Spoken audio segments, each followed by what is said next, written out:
Kalian dan aku bakal lihat gimana ksatria bintang 9 terkuat dibantai habis sama penjajah. Tinggal Zenan Glorious dan Eid Coven yang jadi harapan terakhir manusia untuk bertahan hidup.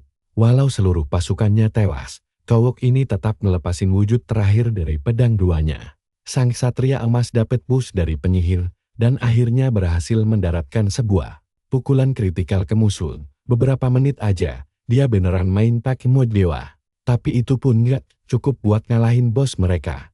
Tubuh Zenan hancur, tapi dia gak peduli walau harus mati di tempat. Tapi plot twist banget. Eid malah ngurung dia di penjara sihir demi masa depan berbeda. Karena peradaban mereka udah hancur total. Sang penyihir bintang 9 itu mutusin pakai alat sihir kuno buat melempar Zenan kembali ke masa lalu. Benda berkekuatan dewa yang bisa ngubah hukum dunia. Tiba-tiba dia bangun dengan tubuh barunya. Dia gak kenal sekelilingnya dan bingung apa yang salah.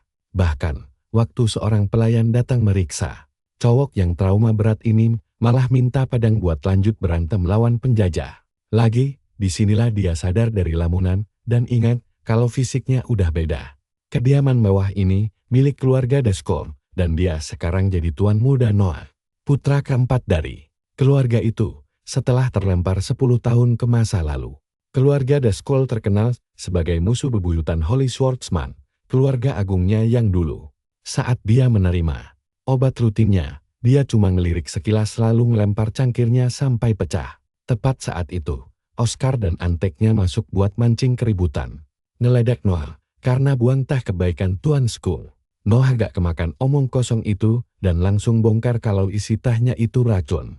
Untung aja dia punya kekuatan suci buat deteksi kotoran. Bikin dia langsung tahu.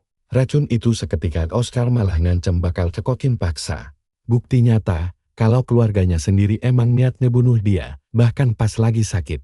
Tapi Noah sih santai aja buat ngasih pelajaran ke mereka walau tubuhnya masih kaku. Coba perhatikan baik-baik bagian ini baru 30 menit reinkarnasi. Si MC udah dikepung bajingan-bajingan ini, omongan emang gak mempan. Tapi tendangan maut ke perut jadi balasan terbaik dari Noah. Orang pertama langsung mental ke dinding. Noah nunduk ngehindarin tebasan kedua lalu balas pakai pukulan maut alami, Tyson tepat ke muka keduanya. Sekarang gemetaran kenahan taman tadi. Walau Noah udah coba keluarin tenaga penuh buat bikin pingsan, dia gagal karena tubuh barunya ini jauh lebih lemah dibanding fisik aslinya dulu. Tapi pertanyaan besarnya, kenapa putra keempat ini malah diracunin dari awal?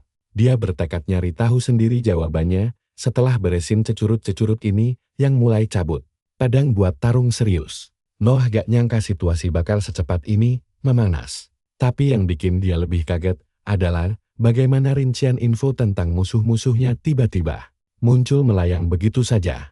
Tampaknya dia punya semacam kemampuan analisis yang bisa nunjukin peringkat dan status orang lain. Gak habis pikir, dari mana dia bisa dapat akses skill super langka kayak gini dari awal. Mungkin tubuh Noah emang udah punya bakat ini dari lahir. Karena yang dihadapi cuma amatir, gampang banget buat dia ngehindarin tebasan pedang. Si MC langsung gerak cepat dan nendang telak muka musuh pertama. Giliran musuh kedua nyerang, Noah cuma menangkis santai pakai pedangnya sendiri dengan kekuatan destruktif besar yang bikin lawan mental jatuh menabrak lantai. Si dalang utama malah kagum sama kekuatan keluarga Deskol. Terkejut karena Noah bisa ngasih perlawanan sengit. Sang tokoh utama kita langsung nantangin dia buat maju dan menyerang. Tapi tiba-tiba seluruh tubuhnya gemetar dan lemas akibat reaksi dari inti mana miliknya. Asal tahu saja, sumber kekuatan ksatria sihir keluarga Deskol itu ada di inti mana. Kebalikan dari inti suci milik ksatria suci seperti Zenan dulu. Dua inti yang bertolak belakang ini harusnya gak akan pernah bisa bersatu di dalam satu wadah tubuh manusia. Tapi sekarang, inti mana Noah malah bergejolak hebat dan munci gerakannya. Musuh yang rencanain semua ini girang bukan main, karena jebakannya berhasil dan mulai sombong. Dia bilang kalau obat yang diminum Noah selama ini dicampur racun berbahaya. Singkatnya, inti mananya dipaksa nerima energi liar, dan karena Noah maksain tarung tadi, inti mananya gak kuat lalu mengamuk gila-gilaan. Kalian pasti mikir dia bakal mati konyol, kan? Tapi tunggu dulu Noah, malah milih bertaruh dengan cara yang gak terduga. Walau belum pernah nyoba sebelumnya. Dia nekat ngendaliin inti suci buat nekan amukan inti mana yang liar itu. Untungnya, cara gila ini berhasil menyelamatkan nyawanya. Begitu dia bisa berdiri lagi, musuhnya nganggap itu cuma perlawanan sia-sia. Sang lawan langsung ngaktifin wujud pertama dari kemampuan Void Shift, menciptakan sulur sihir hitam. Pedangnya diselimuti aura kegelapan saat beradu langsung dengan pedang Noah. Hebatnya, Noah masih bisa nahan serangan itu, meski kondisinya lagi lemah banget. Pencapaian luar biasa. Noah lumayan kagum sama teknik pedang Oscar dibanding anak buahnya. Tapi pujian itu malah terdengar meremehkan bagi Oscar yang ngerasa dihina. Noah sih gak peduli sama perasaan bocah manja ini, dia langsung menangkis serangannya dengan mudah. Oscar coba muter buat nyerang dari belakang.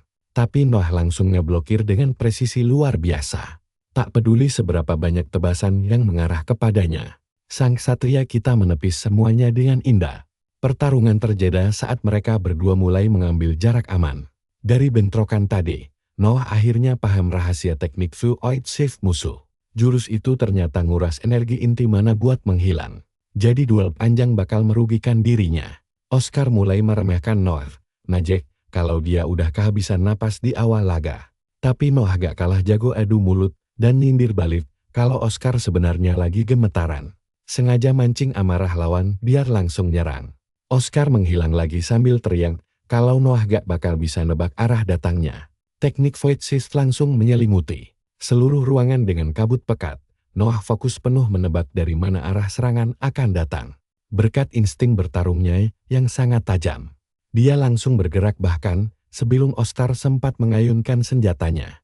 Menebasnya dengan telak hingga tamat. Bajingan itu batuk darat, gak paham apa yang baru saja terjadi. Sang tuan muda Dazkol pun menjelaskan situasinya, mengungkap fakta bahwa meski fisik bisa disembuhin, keberadaan seseorang gak bisa bohong. Kesombongan itulah yang menghancurkan dirinya sendiri. Di ambang kekalahan, Oscar nanya kekuatan apa yang Noah punya. Tapi Noah sendiri belum sepenuhnya paham kekuatan barunya ini. Di momen krusial tadi, dia beneran ngerasain energi inti suci miliknya menyatu sempurna dengan inti mana milik keluarga Dazkol. Dua kekuatan besar ini saling bersinergi satu sama lain dalam tubuhnya. Ini membuka jalan cerah di mana Noah bisa melampaui batas dirinya yang dulu dan menyelamatkan dunia dari kehancuran. Dengan kata lain, pengorbanan Aid di masa depan gak akan sia-sia. Para pelayan langsung panik meriksa keadaan sang tuan muda dan buru-buru manggil dokter terbaik. Tapi Noah sendiri merasa baik-baik saja dan malah bingung ngeliat seekor naga kecil yang sangat imut tiba-tiba nangkring di jendela kamarnya. Makhluk lucu itu membawa surat panggilan dari Lord Victor, sang kepala keluarga Dazkol. Surat itu menyuruh Noah ikut serta dalam perang perebutan tahta penerus, yang berarti seluruh anggota keluarga pasti tahu tentang hal ini dan dia harus menyelidikinya secara langsung demi keselamatan nyawanya sendiri. Dia langsung menanyakan detailnya ke pelayan setianya dan Selena menjelaskan kalau semua orang di keluarga Dazkol sudah tahu konflik kejam yang sengaja dibuat demi menjaga kejayaan klan mereka. Secara sederhana, ini adalah ajang tarung hidup mati untuk saling mengalahkan dan merebut paksa inti mana saudara sendiri demi kekuasaan. Menurut kalian, sanggup gak Noah ngalahin saudara-saudaranya yang kejam dan rebut tahta klan terkuat ini? Tulis story menarik kalian di kolom komentar, ya. Gila Sil, coba bayangkan perebutan tahta di keluarga Dazkol ini. Di kehidupan lamanya, keluarga ini sama sekali gak terkenal karena ternyata isinya cuma monster. Gila yang kerjaannya saling bantai. Lydia bahkan penasaran apakah Noah bakal ikut bergabung dalam kegilaan itu. Dan melihat senyum licik di wajah cowok kita ini, jawabannya sudah sangat jelas kalau dia siap menantang seluruh anggota keluarganya tanpa rasa takut sedikit pun. Sungguh kontras dengan keluarga Glorious yang dicintai rakyat berkat kekuatan suci mereka yang bersinar terang. Hal sebaliknya justru terjadi pada keluarga Dazkol yang reputasinya sangat buruk di mata dunia karena menggunakan kekuatan gelap. Mereka melambangkan ketakutan dan kebencian karena terkenal menggunakan sihir iblis yang sangat mengerikan. Sebagian besar dari anggota keluarga ini selalu diselimuti misteri dan sangat sulit ditebak motif aslinya. Namun satu hal yang pasti, kepala keluarga mereka saat ini, Victor Dazkol, adalah pendekar pedang terkuat di dunia manusia. Kini Noah melangkah mantap menuju ruang pertemuan untuk melihat sang ayah secara langsung dengan matanya sendiri. Memasuki ruangan megah itu, dia langsung memberi salam dengan sopan sambil membungkuk di hadapan saudara-saudaranya. Di sana sudah berkumpul Damen Dashkold, sang putra sulung yang terlihat sangat dingin dan berwibawa. Lalu ada Julia sang putri sulung, Chase putra kedua, dan F putri kedua mereka. Tidak ketinggalan si bajingan bermuka tebal yang kemarin sempat dengan beraninya meracuni Noah, yaitu anak ketiga bernama Skuld Dashkold. Sang kakak sulung merasa lega melihat adiknya pulih. Sementara Noah memberitahu bahwa dia sudah tahu siapa dalang di balik penyakitnya. Julia mengira Noah akan memilih beristirahat sejenak untuk memulihkan diri. Namun di luar dugaan, Noah justru bersikeras ingin langsung berlatih pedang lagi. Si rambut oranye tengil langsung mengejaknya sebagai sampah yang cuma membuang waktu saja. Tapi cowok kita tentu tidak tinggal diam menerima hinaan itu. Noah langsung membalas dengan sindiran tajam bahwa tikus pengecut seperti Skuld bahkan tidak punya nyali untuk melawannya secara langsung. Ucapan itu telah memancing emosinya sebelum dihentikan karena kehadiran sang kepala keluarga, Tuan Victor. Nah, perhatikan bagian ini karena semuanya langsung tunduk pasrah. Aura tekanan dari orang ini bahkan sanggup bikin si Noah merinding kaku di tempatnya sendiri. Dia adalah legenda hidup. Di kehidupan lampau, semua orang tahu nama besar Victor Dashkold, sang pendekar pedang bintang 9 terkuat di era modern. Sang patriark menyambut mereka dan langsung memulai rapat dewan keluarga hari itu. Tuan Victor bertanya kepada Noah untuk memastikan kesiapannya berpartisipasi dalam kompetisi ini. Dia ingin tahu apakah putranya sudah sembuh total dan apa targetnya. Sambil tersenyum mantap, Noah menegaskan niatnya untuk menang. Noah menyatakan ingin memenangkan perebutan tahta dan menjadi yang nomor 1 di keluarga. Sang ayah pun memperingatkan bahwa keputusan itu berarti Noah sedang menyatakan perang kepada seluruh saudaranya di ruangan tersebut. Tapi Noah justru berpendapat lain.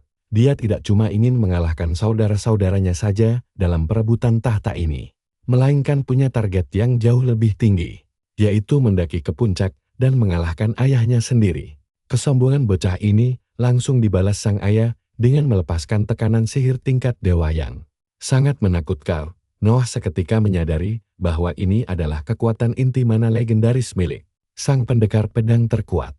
Tuan Victor menantang apakah Noah sanggup menahan aura kekuatannya itu. Tanpa ragu sedikit pun, Noah mengiyakannya dengan tegas, membuat sang ayah penasaran apa sebenarnya alasan dibalik ambisinya yang begitu haus akan kekuasaan. Tuan muda kita menjawab bahwa dia tidak ingin ada seorang pun yang merebut apa yang dimilikinya. Lagi jawaban berani ini sukses membuat sang kepala keluarga terhibur dan menyukai ambisi besar putranya itu. Karakter yang kuat memang sangat cocok untuk menyandang nama besar keluarga Dashkold. Mulai hari itu, Victor resmi memberikan izin kepada Noah untuk ikut bertarung dalam suksesi kekuasaan tanpa ada satupun orang yang berani menentangnya. Sang ayah meminta Noah untuk terus mengejar kekuatan tanpa batas. Adegan lalu berpindah ke tempat latihan keluarga, di mana kita bisa melihat Noah sedang menebas boneka kayu latihan dengan gerakan yang lincah. Fisiknya memang terus membaik dari hari ke hari, tapi level kekuatannya saat ini masih sangat rendah. Terlebih lagi, dia harus memikirkan masalah penggabungan antara inti mana gelap dengan inti sucinya yang sangat rumit. Hal itu otomatis mengubah seluruh gaya bertarungnya. Dia tidak bisa lagi menggunakan teknik suci sembarangan, karena saat ini dia sendiri belum sepenuhnya paham seberapa dahsyat kombinasi kekuatan barunya tersebut. Kalian pasti mikir dia bakal santai kan? Nyatanya tidak. Noah harus cepat memahami kekuatan barunya sebelum rahasia besar tentang inti ganda ini bocor ke tangan saudara-saudara tirinya yang licik. Tiba-tiba Julia datang menghampirinya setelah mengamati latihannya dari kejauhan dan memuji perkembangannya. Sang kakak perempuan menceritakan bahwa sejauh ini Damen masih menjadi kandidat terkuat untuk memimpin keluarga Dashkold. Namun, karena kini Noah ikut bersaing, dia jadi sangat penasaran dengan kemampuannya. Karena Julia lebih menyukai cara kuno yang praktis, dia langsung mencabut pedangnya dan mengarahkannya dengan cepat ke arah Noah. Serangan mendadak ke arah leher itu untungnya masih bisa dihindari Noah dengan sangat tipis. Sadar kakaknya tidak sedang bercanda. Duel uji coba ini pun dimulai dan menjadi kesempatan emas bagi Noah menguji kekuatannya. Noah langsung melancarkan tebasan bertubi-tubi. Namun Julia berhasil menangkis semuanya dengan sangat mudah dan menendang tubuh adiknya hingga terpental mundur ke belakang. Dia memuji bakat adiknya, tapi merasa gerakannya kurang eksekusi. Julia bahkan memprovokasi Noah karena serangannya tidak sekuat omongan besarnya tadi. Di saat yang sama, Noah menyadari bahwa kakak perempuannya ini ternyata sudah berhasil mencapai tingkat kekuatan bintang 7 yang luar biasa. Julia kembali menyerang dengan cepat sambil menyebut Noah masih mengecewakan. Tebasan pedangnya yang tiba-tiba hampir saja mengenai Noah. Dan satu-satunya alasan dia bisa selamat adalah karena memadukan energinya dengan inti sihir gabungan. Ini sebenarnya langkah yang berisiko karena rahasianya terancam terbongkar jika dia terus menggunakan kekuatan itu. Namun, Julia tampak sangat penasaran dengan keunikan inti kekuatan adiknya yang selama ini dicap produk gagal. Semua orang tahu bahwa sejak lahir inti mana milik anak bungsu ini dianggap sangat lemah. Tapi siapa sangka, ternyata di balik semua anggapan miring itu, Noah sebenarnya memiliki tip inti dengan afinitas ganda yang langka. Meski dari luar tampak tidak berguna, selama Julia tidak menyadari bahwa dia menggunakan dua elemen sekaligus, keuntungan besar akan tetap berada di pihak Noah dalam pertarungan sengit mematikan ini. Noah kemudian balas memprovokasi untuk membuktikan kekuatannya dengan menyerang terlebih dahulu. Namun, Julia dengan sangat mudah menghindari tebasan itu secepat kilat sambil bertanya santai. Apakah Noah mengetahui tujuan utama dari perebutan tahta ini? Bagi Noah jawabannya sangat jelas, yaitu memperebutkan inti mana keluarga. Menyadari sang adik mengerti taruhannya, Julia mulai mengalirkan energi mana merah miliknya yang mengerikan sambil menatap tajam ke arah adiknya. Sang kakak menuntut Noah agar menyerahkan inti kekuatannya sekarang juga. Menyadari situasi mulai gila, Noah meminta Selena melemparkan pedang aslinya dan berhasil menangkapnya tepat waktu sebelum serangan susulan tiba. Tanpa memberikan waktu bernapas, Julia langsung meluncurkan tebasan berdaya hancur tinggi yang membuat Noah kewalahan menahannya. Meskipun sudah menggunakan gabungan dua kekuatan intinya yang sangat luar biasa hebat, namun Noah mampu membalas dengan teknik yang rapi, membuat kakaknya terkesan sekaligus semakin bersemangat bertarung. Dia jadi penasaran apakah Noah sanggup bertahan hidup setelah menerima serangan mematikan. Berikutnya, Julia mengaktifkan jurus gaya api bayangan bentuk pertama yang sangat mematikan. Sadar menangkis adalah satu-satunya jalan untuk selamat. Noah langsung bersiap mengambil posisi bertahan sekuat tenaga. Benturan keras terjadi, menghasilkan gelombang kejut hebat di area latihan. Noah terkejut karena kakaknya hanya menggunakan satu tangan untuk menahannya. Sementara Julia menantang adiknya agar bisa memaksanya bertarung dengan kedua tangan. Merasa tertantang, Noah langsung melakukan serangan balik tak terduga dari belakang yang memaksa Julia menggunakan kedua tangannya untuk bertahan. Noah tersenyum puas melihat taktik cerdiknya berhasil memojokkan sang kakak. Sayangnya, kesenangan itu berakhir cepat karena Noah langsung ditendang hingga terpental jauh. Akibat membuat kakaknya kesal. Serangan serius dari Julian memang sangat berbahaya. Meski dia tampak kesal karena berhasil dipaksa seperti itu. Meskipun sudah mengandalkan kekuatan penuh dari inti gandanya, Noah masih belum sanggup menandinginya. Serangan terakhir tadi bahkan telah menguras habis sisa tenaganya, menandakan bahwa duel sengit ini telah resmi berakhir. Julia kemudian bertanya apakah Noah tahu alasan mengapa anggota keluarga Dascom tidak langsung saling membantai satu sama lain sejak awal. Itu karena semakin kuat suatu inti mana, perkembangannya akan menjadi jauh lebih lambat. Itulah sebabnya tidak ada gunanya merebut inti mana dari mereka yang masih lemah, karena intinya masih berkembang cepat. Menunggu sampai matang sebelum memanennya adalah kunci utama dari tradisi. Gila keluarga ini. Kakaknya langsung berniat merebut inti kekuatan adiknya sendiri. Dan ya, kita baru saja melihat betapa gilanya keluarga ini. Penasaran kelanjutannya? Mari kita tunggu aksi gokil Noah berikutnya. Ayo kita langsung masuk ke adegan gila ini. Julia langsung mengeluarkan wujud ke-8 dari jurus bayangan api. Tapi saat dia mau merebut inti mananya, tiba-tiba ada orang yang datang dan menghalangi serangannya. Pria ini memperingatkan kalau Julia nekat, adiknya bisa mati. Tapi dasar si serakah yang haus banget sama inti mana. Julia malah memaki Kyle karena berani memotong aksinya yang brutal itu. Kyle menegaskan kalau inti mana Tuan Muda Bar mencapai tingkat 2 bintang. Jelas saja Julia sok berat, karena dengan level sekecil itu, si adik entar bagaimana bisa menahan serangannya yang tingkat 7 bintang. Kyle membenarkan hal ini setelah menyelidikinya langsung atas perintah ayah mereka. Soalnya, kalau si adik beneran sekuat itu, dia tidak akan kehabisan tenaga dan mencapai batasnya secepat ini. Menyadari kesalahannya, Julia menyarungkan pedangnya kembali sambil mengancam adiknya kalau suatu hari nanti dia pasti akan merebut inti mana itu. Begitu adiknya tumbuh dewasa, dia bakal langsung merampasnya tanpa ampun. Benar-benar ancaman yang mengerikan untuk merampas sumber kekuatan orang lain. Tapi Noah tidak terpancing sama sekali dan malah tersenyum santai menanggapinya. Sementara itu, saat mereka dalam perjalanan pulang, kakak perempuannya bingung. Dia heran dari mana asal kekuatan Noah sebenarnya. Jelas ada rahasia besar yang disembunyikan bocah itu.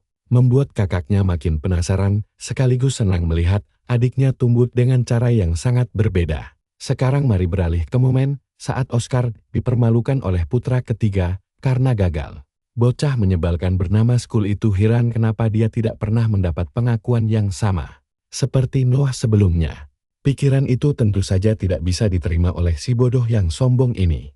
Namun, pelayannya memberikan laporan menarik yang langsung memicu rencana licik baru untuk menjatuhkan adik kecilnya yang sangat dia benci, sambil menjanjikan kehancuran bagi Noah. Kyle akhirnya memperkenalkan diri sebagai instruktur baru untuknya. Dia diutus langsung oleh Tuan Victor yang ingin memantau perkembangan Noah serta membantu menyembuhkan penyakitnya. Berdasarkan hasil penilaian, ternyata Olsen juga berada di tingkat 7 bintang. Bahkan bisa dibilang setara 8 bintang jika melihat kemampuan berpedangnya yang luar biasa. Tentu saja, Noah langsung mengajak latihan. Namun, ternyata ada perintah langsung dari sang ayah untuk menyelidiki dan membersihkan kolam mana. Itu adalah fenomena tidak biasa di mana konsentrasi mana melonjak naik tanpa batas akibat suatu anomali. Perhatikan baik-baik bagian ini, karena disinilah semuanya mulai seru. Misinya adalah mengalahkan monster yang menggila demi membereskan situasi ini. Kedengarannya seru, dan Noah berniat memanfaatkan kesempatan emas ini. Selanjutnya, terlihat pasukan Dusclaw sedang sibuk membantai monster di wilayah tersebut. Mereka merasa membuang-buang waktu saja jika hanya fokus pada monster lemah. Di sisi lain, Noah dan Kyle mengamati situasi sekitar. Sang instruktur masih bingung kenapa anak ini begitu diperhatikan oleh ayahnya. Tiba-tiba, mereka berdua dipanggil karena keadaan darurat. Ternyata ada 3 anak yang ditemukan pingsan, membuat Noah harus mengambil keputusan.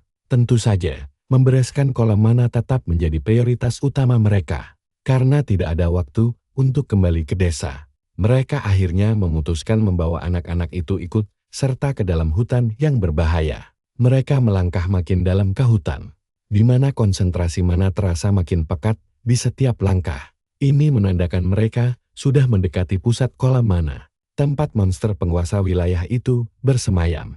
Benar saja, bos monster bernama Scorpia akhirnya menampakkan dirinya yang menyeramkan dan menjijikkan. Noah langsung memerintahkan pasukannya untuk mengamankan anak-anak terlebih dahulu. Sementara Kyle bersiap untuk bertarung menghadapi makhluk itu. Kyle menjelaskan bahwa monster itu sudah mencapai bahaya tingkat peringkat K, sehingga mereka butuh rencana matang. Tiba-tiba, capit besar Scorpia langsung menyerang dan hampir menghabisi 3 orang sekaligus. Dengan sangat cepat, untungnya mereka berhasil menghindari serangan mematikan tersebut. Monster ini tidak cuma kuat, tapi juga punya kecepatan luar biasa. Tanpa ragu, Noah langsung melesat maju meskipun dia baru di tingkat 2 bintang. Tapi si karakter utama kita ini sudah siap tempur. Menggunakan inti mana sucinya, dia melayangkan tebasan pertama dan secara mengejutkan berhasil menangkis serangan ekor monster itu. Namun, ancaman sebenarnya belum berakhir. Scorpia mulai menembakkan cairan asam racun yang sangat mematikan dari jarak jauh. Tapi dengan gerakan yang sangat lincah, jagoan kita berhasil menghindari setiap tembakan itu dengan sangat sempurna tanpa terluka. Tak menyerah, bos monster itu meluncurkan duri tajam dari ekornya bagai peluru kendali untuk menusuk siapapun di depannya. Noah tetap santai dan kembali menangkis serangan mengerikan itu. Dengan sangat mudah, aksi tangkisan hebat itu sukses membuat pasukan dan instrukturnya kagum dengan ilmu pedang Noah. Yang luar biasa, menariknya, duri penyengat monster itu langsung tumbuh kembali dengan sangat cepat untuk menyerang lagi. Noah menahan hantaman keras itu sebelum memanfaatkan momentumnya untuk menciptakan celah dan melancarkan tebasan kuat ke arah bawah. Tapi masalah terbesarnya adalah, meski serangannya mendarat tepat sasaran, efeknya tidak seberapa bagi monster. Kalian pasti mikir kulit monster ini keras banget, dan ya, armor luarnya memang luar biasa tebal. Tapi Kili kagum melihat sang tuan muda bisa sehebat ini, sadar tidak bisa menang sendirian. Noah langsung meminta Kili untuk membantunya membuka celah serangan. Kili pun langsung maju menahan capit besar monster tersebut dengan pedangnya. Menahan posisinya, agar Noah bisa bergerak bebas tanpa ada halangan sama sekali. Noah melompat melewati capit monster itu dan mendarat di titik lemahnya yang sangat rapuh. Disinilah kepintaran Noah terlihat. Karena dia menggunakan capit monster lain yang sudah mati untuk meretakkan pelindung kerasnya. Serangan itu memberikan kerusakan besar dan membuat monster raksasa tersebut pingsan hingga jatuh. Tersungkur, Kili sangat kagum setelah menyadari bahwa strategi Noah memanfaatkan racun dari taring laba-laba yang mereka kalahkan sebelumnya. Cairan racun itu ternyata mampu melunakkan pelindung luar monster sehingga mereka bisa menyerang dengan mudah. Tapi monster ini belum mati. Dia malah mengamuk dan tiba-tiba memunculkan lingkaran sihir misterius di sekitarnya. Ratusan peluru asam beracun kini melayang di udara dan mengepung mereka dari segala arah. Melihat bahaya ini, Kili langsung mengaktifkan sihir pertahanannya dan menciptakan dinding pelindung iblis yang sangat kokoh. Pertahanan mereka pun menjadi sangat kuat. Noah merasa waktu yang ditunggu-tunggu akhirnya tiba. Jadi dia bersiap untuk melakukan serangan akhir yang mematikan dengan melesat cepat ke arah monster raksasa itu. Sambil menghindari serangan beruntun, Noah melompat ke bagian atas tubuh monster tersebut. Dia berniat meniru teknik pedang yang pernah digunakan kakaknya saat mereka berduel dulu, lalu memodifikasinya dengan gayanya sendiri yang unik. Jurus baru itu dia beri nama tarian pedang bayangan cahaya. Diperkuat dengan elemen cahaya dan kegelapan. Tabasannya menghantam tubuh Scorpia hingga hancur berkeping-keping dari dalam. Sungguh pemandangan pertarungan yang sangat luar biasa. Ini membuktikan kehebatan luar biasa dari sang tuan muda yang sebenarnya baru berada di tingkat 2 bintang saja, meski sukses meniru sebagian dari teknik kakaknya. Noah merasa eksekusinya masih jauh dari kata sempurna. Untuk sisa kekacauan di tempat ini, dia menyerahkan urusan pembersihan sepenuhnya kepada Kili. Saat sang instruktur heran melihat kemana perginya tuan muda, Noah rupanya punya urusan penting lain yang harus dia selesaikan. Dia berjalan masuk ke kedalaman hutan untuk mencari sesuatu. Di era sekarang, penyebab terbentuknya kolam mana memang masih menjadi misteri besar bagi banyak orang, tapi sebagai mantan anggota keluarga legendaris di masa lalu, dia tahu rahasianya. Hal itu disebabkan oleh alat sihir khusus yang menyedot dan memancing kumpulan mana dalam jumlah yang sangat besar. Setelah berhasil melacak keberadaannya, Noah langsung menebang pohon yang menjadi tempat bersarangnya energi mana tersebut. Alat sihir yang dia temukan kali ini adalah sebuah cincin. Begitu cincin itu diambil dari tempatnya, masalah kolam mana di wilayah tersebut akhirnya berhasil diselesaikan untuk selamanya. Namun saat hendak kembali, dia dikejutkan sesuatu. Noah mendengar suara jeritan kencang dan langsung berlari ke arah sumber suara tersebut. Sesampainya di sana, dia melihat anak-anak yang diselamatkan tadi mulai bertingkah sangat aneh. Dan anak buahnya melaporkan ada masalah baru yang gawat. Masalahnya adalah, mereka kini dikepung oleh ratusan monster mengerikan dari segala arah. Mulai dari troll, orc, laba-laba raksasa, kalajengking, hingga kawanan serigala buas. Meski terkepung rapat, Noah sama sekali tidak gentar menghadapi mereka. Dia langsung bersiap untuk bertempur. Saat serangan pertama datang dari arah samping, Kili datang tepat waktu untuk menyelamatkan tuan mudanya. Noah kemudian meminta sang instruktur untuk mengulur waktu, agar dia bisa menyiapkan strategi khusus. Pasalnya, Noah menyadari bahwa kalung di leher anak-anak itu ternyata memiliki efek menyedot energi mana dari tubuh penggunanya untuk memperkuat alat sihir tersebut. Di kehidupan sebelumnya, benda inilah yang merusak reputasi nama baik keluarga The Skull. Sang instruktur mulai mengeluh karena mereka tidak akan kuat bertahan lebih lama lagi menghadapi monster sebanyak ini jika Noah tidak segera menemukan jalan keluar yang cerdik. Mereka semua dipastikan bakal berakhir tamat di sini. Kalau tidak ada rencana cepat, tamat sudah nasib mereka. Tapi tenang, kita bakal lihat bagaimana Noah bermeditasi demi melacak pelaku asli di balik semua kekacauan ini. Ikuti terus petualangan seru ini. Nah, mari kita kupas kelakuan gila si Noah yang pakai kekuatan cahaya dan kegelapannya buat ngelacak dalangnya pas targetnya ketemu. Dia langsung melesat ke arah lain buat ngebantai biang kerok utamanya. Sementara anak-anak dilindungi. Si Noah ini beneran nebas kepala monster kayak Gojo pas pakai ekspansi domain kedua di Shibuya. Demi bisa keluar dari zona bahaya buat menemukan si dalang di area terbuka, Noah langsung nyuruh orang itu keluar dengan cepat. Tanpa buang waktu, si musuh langsung nyerang dari belakang. Tapi serangan bokongan receh gini jelas gampang banget ditebak dan dihindari sama tuan muda kita. Si musuh kaget setengah mati pas tahu Noah dari keluarga Dazkoll sadar posisinya. Nggak pakai basa-basi, Noah langsung nanya siapa dalang di balik semua ini, tapi ya jelaslah, si musuh ogah buka mulut. Yang mana nggak masalah, karena si tuan muda emang berniat maksa dia bicara lewat baku hantam. Duel sengit mereka pun dimulai dengan bentrokan pedang. Musuhnya penasaran banget sama kekuatan inti mana Noah. Tapi Noah tetap main rahasia-rahasiaan sambil terus naikin tenaganya. Si musuh akhirnya ngaktifin wujud kedua dari jurus gaya Yuan miliknya, ngeluarin energi gelap dari beberapa pedang yang dikendaliin kayak proyektil. Semua pedang itu dilempar langsung ke arah Noah. Bikin dia harus menghindar dari kepungan senjata tajam secara bersamaan. Dan dia berhasil ngelakuinnya dengan gaya yang sangat epik. Sambil meliuk-liuk menghindar. Dia juga ngaktifin kemampuan analisisnya buat nyari tahu siapa lawannya. Ternyata namanya Darius, petarung bintang 4 atau bintang 5 yang ngerasa posisinya lagi di atas angin sekarang. Biarpun ilmu pedang orang ini biasa aja, kontrol mananya beneran gila. Noah langsung mutusin buat ngedeketin jarak biar bisa menebasnya dalam pertarungan jarak dekat. Tapi hujan proyektil terus-terusan jadi penghalang buat maju. Makanya, tuan muda kita langsung melesat lebih cepat lagi, kali ini dia sukses. Nyamperin Darius tepat di depan mukanya dan langsung nebas dengan kuat. Sayangnya, Darius malah ngetawain serangan itu karena dianggap terlalu gampang ditebak. Dia pun langsung ngaktifin jurus andalannya. Buat nyerang celah kosong si tuan muda Dazkoll. Noah langsung ngeluarin jurus gaya emas buat nahan serangan pakai teknik pergeseran cahaya gelap.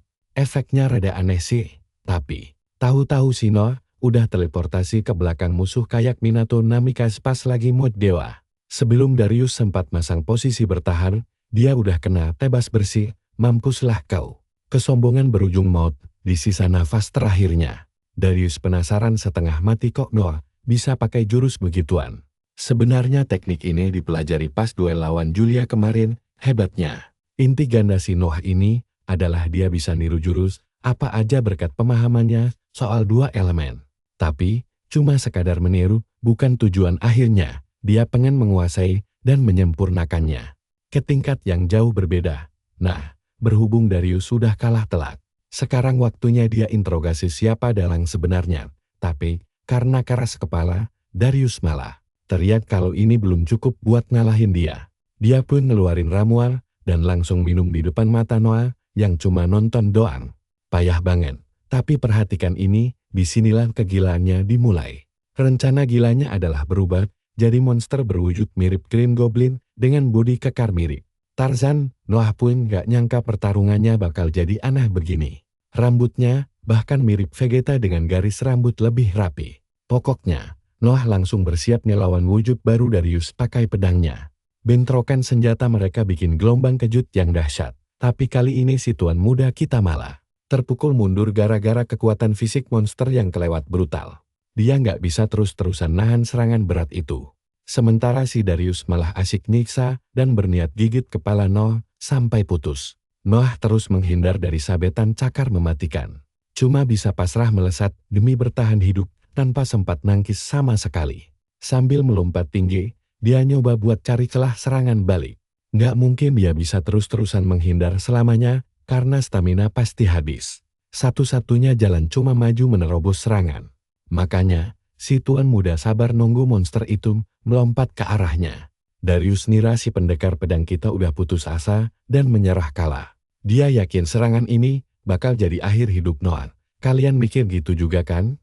Tapi salah besar, karena Noah santai. Mengayunkan tangan dan ngaktifin perisai dari alat sihir barunya. Lucunya, perisai ini nggak cuma melindungi dia, tapi juga mantul keras sampai bikin bokong si musuh melayang konyol di udara. Noah senang karena perlahan dia mulai terbiasa pakai kemampuan dari kehidupan masa lalunya. Mumpung Darius lagi melayang tanpa pertahanan, dia langsung melompat buat ngelancarin tebasan pedang suci bipolar. 3. Orang lain punya pacar bipolar, tapi cowok ini punya pedang bipolar. Kekuatan bipolar ini langsung mengakhiri hidup si monster secara mutlak. Noah kemudian melihat cincinnya yang bisa nahan satu serangan, dan ngasih gelombang kejut balasan yang sangat dahsyat. Setelah pertarungan konyol ini beres, dia berniat cepat-cepat balik menemui temannya yang lain. Di sana, teman-temannya lagi berjuang hidup dan mati melawan gelombang monster, yang jumlahnya kelewat banyak. Bahkan Kile pun udah sampai batas kemampuannya. Pas ada satu monster yang mau nebas dia tanpa bisa dihindari. Tiba-tiba monster itu berhenti dekat kepalanya, lalu pergi begitu saja. Aneh banget. Semua monster tiba-tiba mundur. Dan gak lama kemudian Noah pun datang buat mastiin kondisi teman-temannya. Untungnya mereka semua selamat. Dan karena dalangnya udah telas, situasi sekarang harusnya udah jauh lebih aman. Meski dalang utamanya belum terungkap, si tuan muda langsung ngelepasin kalung sihir di leher anak-anak agar mereka bebas dari kutukan.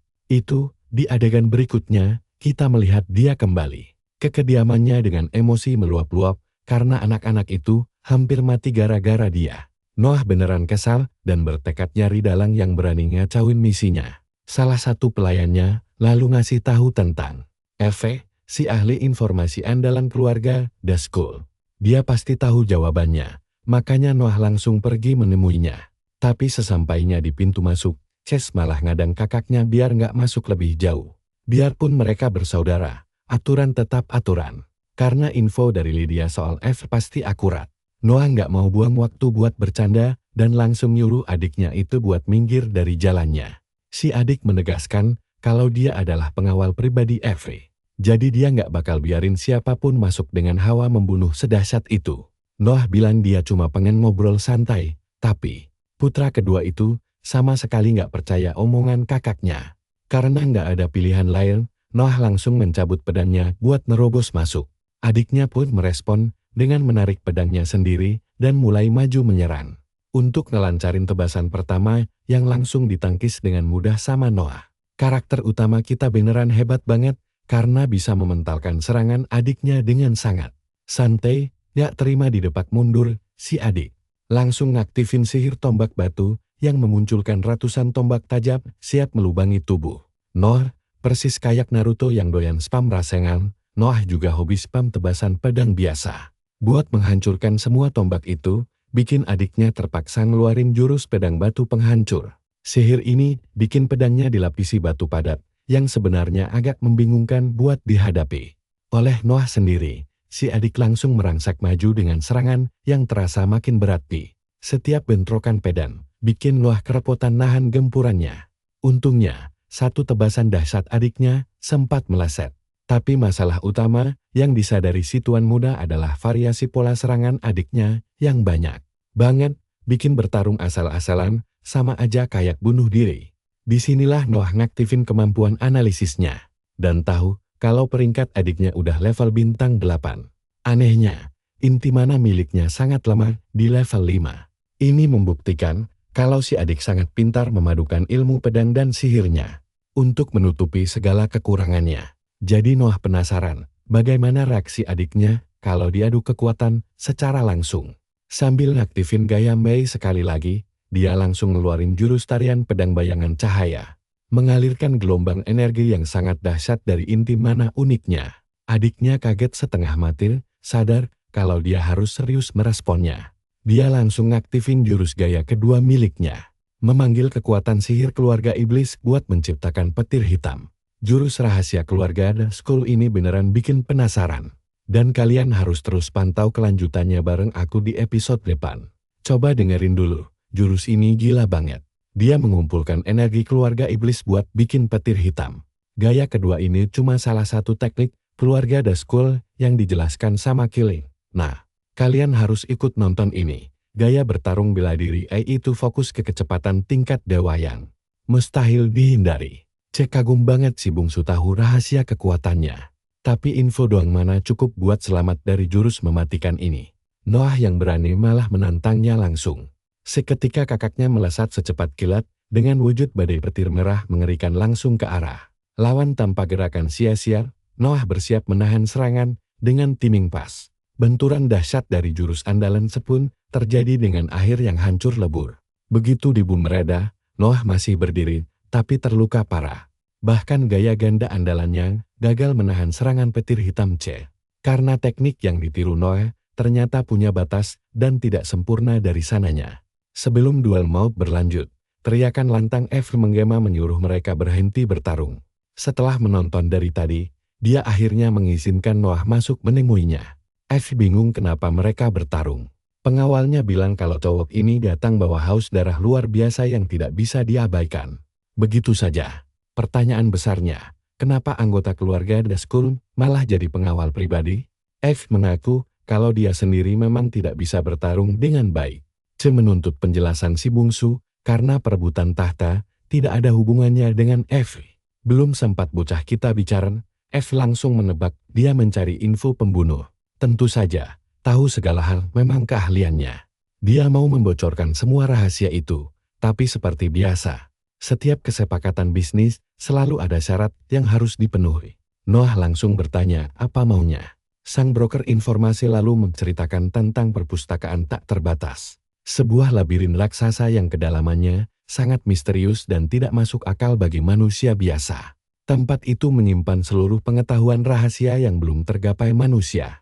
Dikelilingi kota penuh peneliti serta petualang ambisius, tapi juga dipenuhi monster yang sangat mengerikan. F ingin dia masuk ke sana dan mengambil buku bernama UN sebagai syarat pertukaran informasi. Nah, perhatikan bagian ini baik-baik, karena buku itu sangat dikenal Noah sejak kehidupan sebelumnya. Buku itulah yang merevolusi seluruh teori sihir dan menyelamatkan banyak nyawa saat perang besar. Meskipun akhirnya tetap gagal menyelamatkan dunia mereka dari kehancuran total. Mendapatkan buku seberharga itu jelas keuntungan besar bagi mereka. Noah setuju lalu langsung pergi bersama para pelayannya menuju Arcanium. Kota tempat perpustakaan raksasa itu berada. Struktur labirin di sana sangat rumit dan sekali tersesat, kalian tidak akan pernah kembali lagi. Makanya bocah kita mencari pemandu hebat yang paham seluk-beluk tempat itu di sebuah gang sempit. Sementara itu, F sedang santai menikmati tehnya saat putra ketiga yang sangat menyebalkan datang. Tiba-tiba untuk meminta informasi rahasia mengenai perkembangan kekuatan si bungsu Noah. F kaget si bodoh Skull ini berani datang menemuinya tanpa C yang biasanya selalu mendampingi. Ternyata C sedang pergi menjalankan misi mendesak di luar. Artinya tidak ada orang yang melindungi F sekarang. Sebuah ancaman terselubung dari Skull. Tapi F santai saja, karena dilindungi anak buah kuat. Lalu bertanya apa maunya. Skull heran si bungsu bisa mengimbangi kekuatan Julia di level sekarang. Jadi dia sangat ingin tahu rahasia di balik kekuatan itu agar bisa menyingkirkannya. Secara mengejutkan, F mengaku tahu kalau pembunuh terbaik kiriman Skull pun sudah dikalahkan.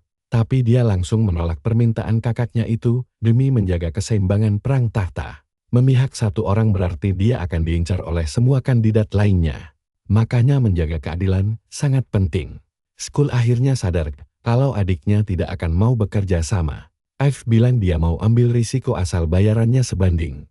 Abangnya yang licik meyakinkan bahwa saat itu akan segera tiba. Kalian juga merasa firasat buruk, kan? Kembali ke pemandangan Arcanium. Noah terus berjalan membelah keramaian kota demi mencari pemandunya. Dia lalu masuk ke sebuah toko yang memicu banyak kenangan lama baginya. Pemilik toko bernama Usri Harvest langsung menyuruhnya pergi karena tokonya sudah tutup. Tapi Noah menegaskan dia datang bukan buat belanja, melainkan menyewa jasa pemandu bernama S. Pria itu langsung menolak dan mengaku tidak lagi bekerja sebagai pemandu. Bahkan menyebut dirinya bukan pemandu terbaik yang ada di kota itu. Aneh sekali Usri menolak begitu keras. Padahal dia sangat menyukai tempat itu, melebihi siapapun di dunia. Noah langsung mendesak, apa sebenarnya alasan dia berhenti. Ozre berdalih ini bukan urusan anak kecil. Tapi dia langsung minta maaf karena sadar dirinya sedang emosional akibat masa-masa sulit. Belakangan ini, tiba-tiba orang lain datang ke toko dan mengejutkannya. Itu adalah kakaknya Julia yang melambai santai. Ternyata dia sengaja membuntuti alias menguntit Noah sejak tadi. Ozre langsung panik menyambut Julia dari keluarga The School. Padahal sebelumnya, dia meremehkan Noah. Tapi sekarang dia langsung berubah pikiran dan mau membantu. Syaratnya hanya satu, Julia harus ikut dalam misi mereka ke labirin. Si tuan muda Noah sendiri kebingungan dengan arah pembicaraan yang mendadak ini. Ozre membawa mereka ke kamar belakang. Memperlihatkan istrinya yang terbaring koma akibat kutukan monster sebulan lalu dan kini terancam kehilangan nyawanya dalam waktu dekat. Satu-satunya cara adalah membunuh si monster kutukan. Tapi semua petualang yang dia sewa malah tewas mengenaskan. Makanya dia memohon bantuan kekuatan besar dari Julia. Tawaran itu menarik, tapi Julia mengajukan syarat agar Noah juga harus ikut bertarung karena dia sangat penasaran ingin melihat langsung kemampuan tempur aslinya di lapangan. Reaksi Julia membuktikan dia curiga kekuatan adiknya memang tidak biasa. Noah berbalik ke Ozre dan berjanji akan menjadi tameng utama dalam perjalanan mereka nanti. Pria itu sangat senang bukan main. Di luar toko, Noah bertanya, apakah tidak apa-apa jika kakaknya itu ikut melipir dalam urusan pribadinya. Julia tidak takut apapun karena sangat ingin membongkar rahasia energi anak adiknya yang menembus batas mana kore biasa. Kakak licik ini berniat penuh memanfaatkan misi ini. Noah harus ekstra waspada. Ozre pun kembali membawa tas besar dan perjalanan mereka menuju perpustakaan tak terbatas akhirnya resmi dimulai hari ini.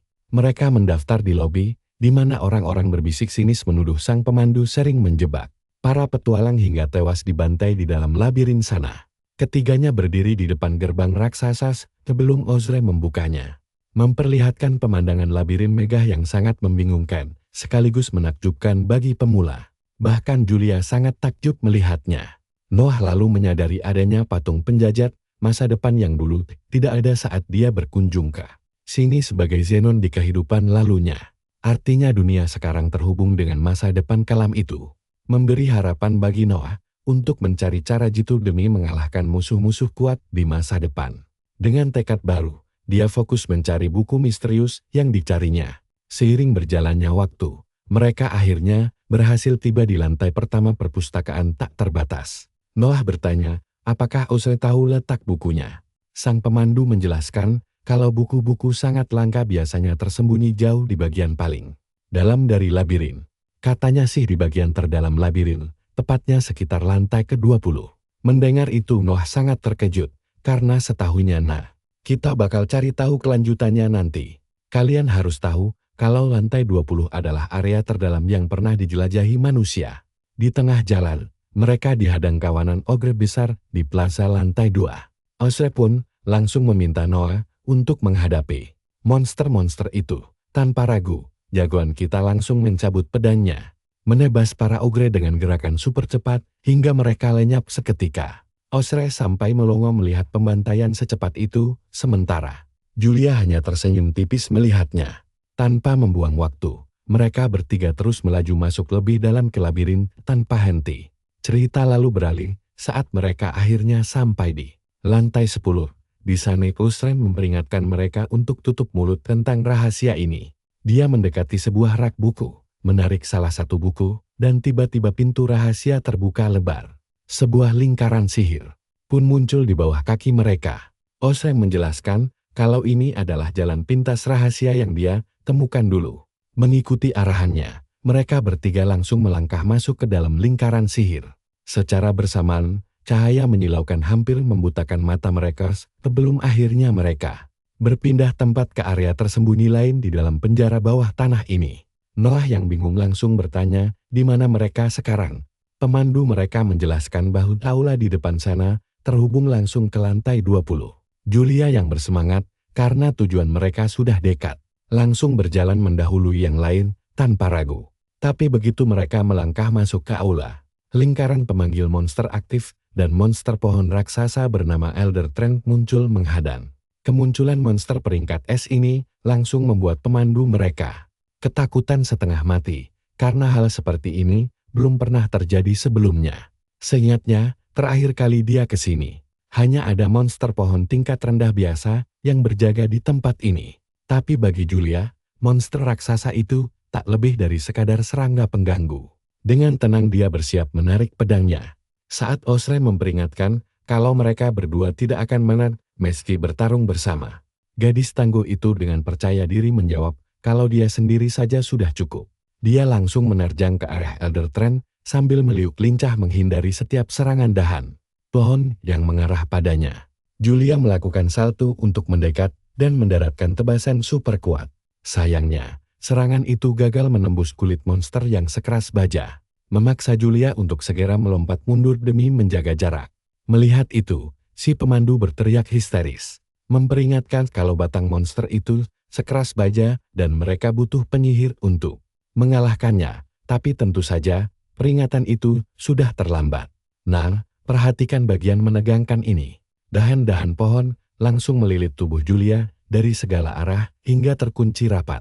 Saat tampaknya Noah harus turun tangan untuk menyelamatkannya, tiba-tiba sesuatu terjadi. Julia membakar habis semua lilitan itu, memakai jurus kelima gaya api bayangannya. Seketika, seluruh tubuhnya diselimuti pelindung api membara yang sangat dahsyat, yang dia sebut sebagai sirah hitam api bayangan. Tanpa menunda, dia langsung merantai serangannya dengan jurus pertama gaya api bayangan. Melesat cepat ke sana kemari di medan tempur untuk meluncurkan serangan balasan berikutnya. Tebasan apinya memotong batang raksasa itu dengan sangat bersil, membelah si monster pohon menjadi dua bagian sekaligus mengakhiri pertarungan dengan kemenangan mutlak bagi Julia. Dengan bangga dia memamerkan kalau pedangnya jauh lebih keras dari baja sambil berjalan santai kembali. Tapi sebelum sempat merayakannya, Usrit tiba-tiba berteriak memperingatkannya agar waspada. Sayangnya itu sudah terlambat, karena Julia sudah terjerat kembali. Anehnya, Julia tetap tenang dan malah tersenyum. Dia menjelaskan kalau dia sudah menduga monster jenis pohon pasti akan terus beregenerasi kecuali dibakar sampai habis. Tepat saat dia melepaskan jurus ketiga gaya api bayangan, Noah langsung menarik lengan Osra dan berlari kencang ke arah berlawanan karena dia sudah tahu apa rencana gila kakaknya. Julia melancarkan serangan ledakan pembakar yang menghanguskan semua di sekitarnya. Niatnya sangat jelas, yaitu membakar seluruh tubuh monster itu menjadi abu agar regenerasinya benar-benar berhenti untuk selamanya. Setelah monster itu lenyap, dia menyarungkan pedangnya dan mengajak mereka lanjut jalan dengan santai. Osra dan bahkan Noah sendiri dibuat melongo melihat kekuatan luar biasa yang baru saja Julia tunjukkan. Noah mulai memikirkan kekuatan ofensif mengerikan kakaknya yang berasal dari gaya api bayangan itu. Dia sadar kekuatannya hampir tak tertandingi di seluruh benua. Tapi kelemahannya adalah menguras energi dengan sangat cepat.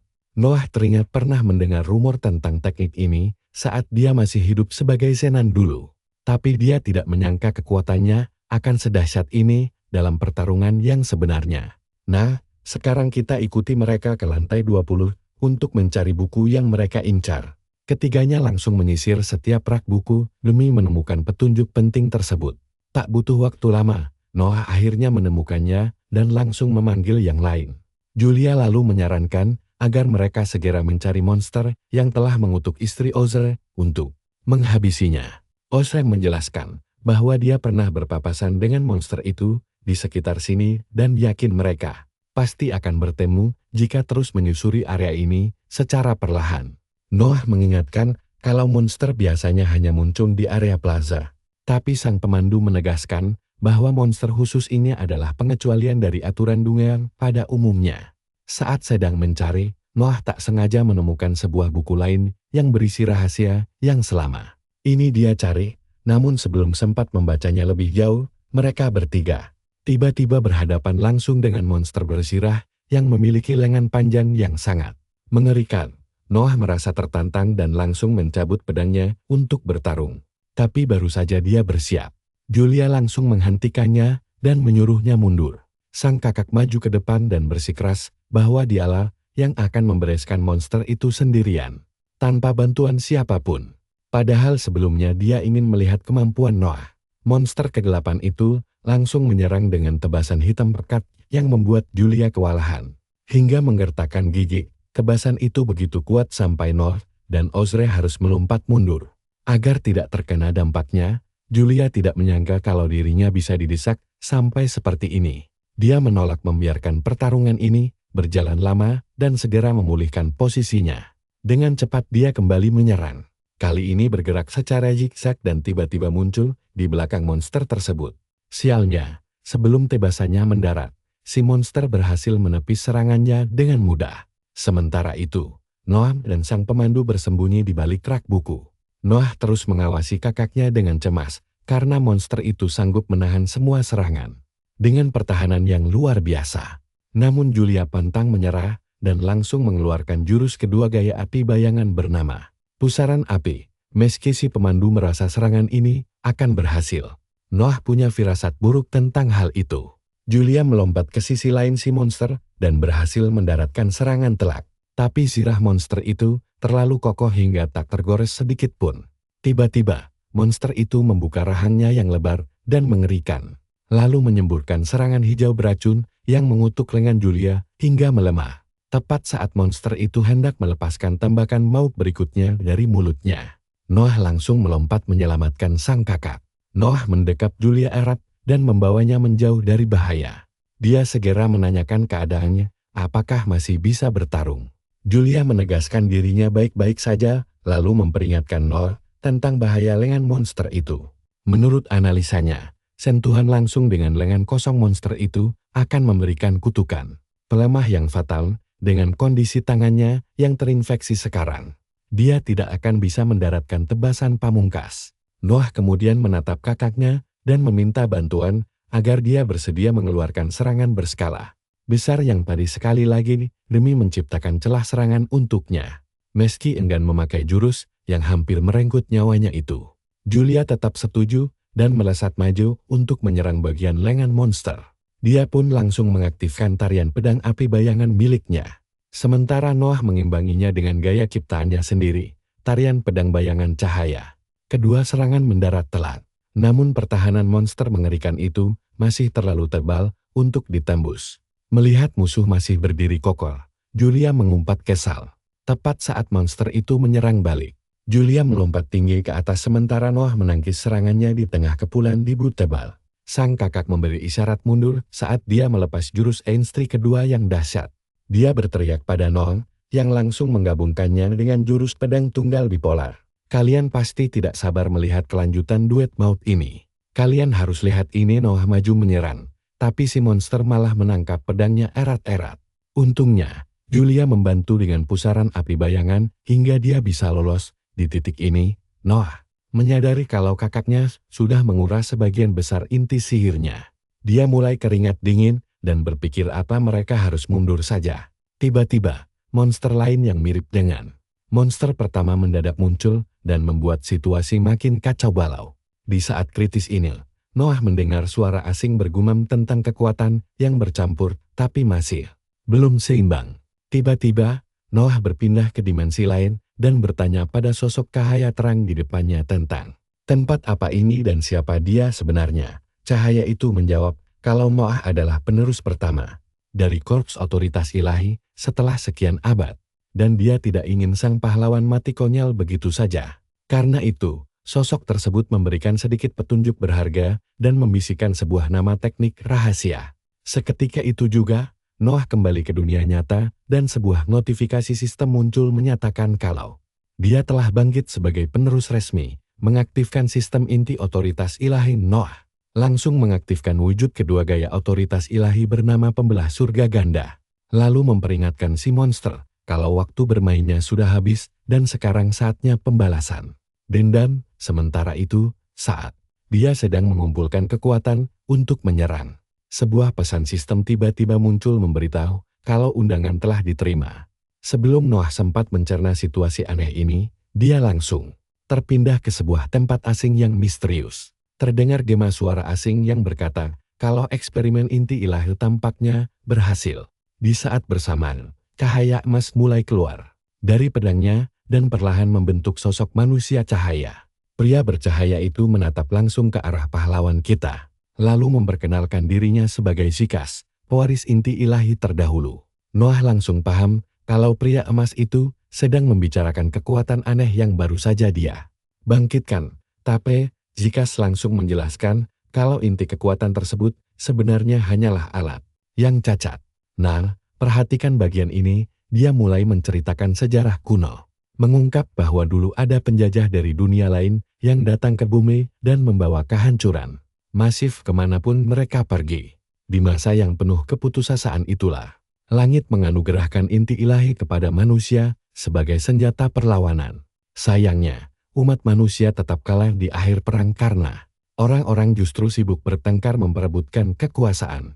Zikas menjelaskan bahwa dirinya sendiri akhirnya dikhianati dulu oleh faksi rival yang takut akan kekuatan luar biasa inti ilahi. Faksi licik itu kemudian membagi inti ilahi menjadi dua bagian agar kekuatannya tidak akan pernah bisa utuh lagi. Begitulah asal-usul terbentuknya dua pecahan inti tersebut.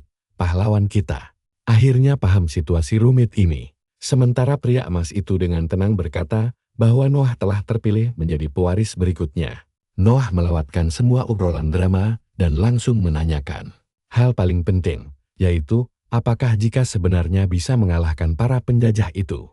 Tanpa ragu sedikit pun, si pria emas dengan sangat percaya diri menyatakan dia pasti bisa membantai mereka. Hingga tak tersisa. Mendengar hal itu, membuat Noah merasa lega dan yakin kalau kekuatan luar biasa ini memang bisa mengubah dunia.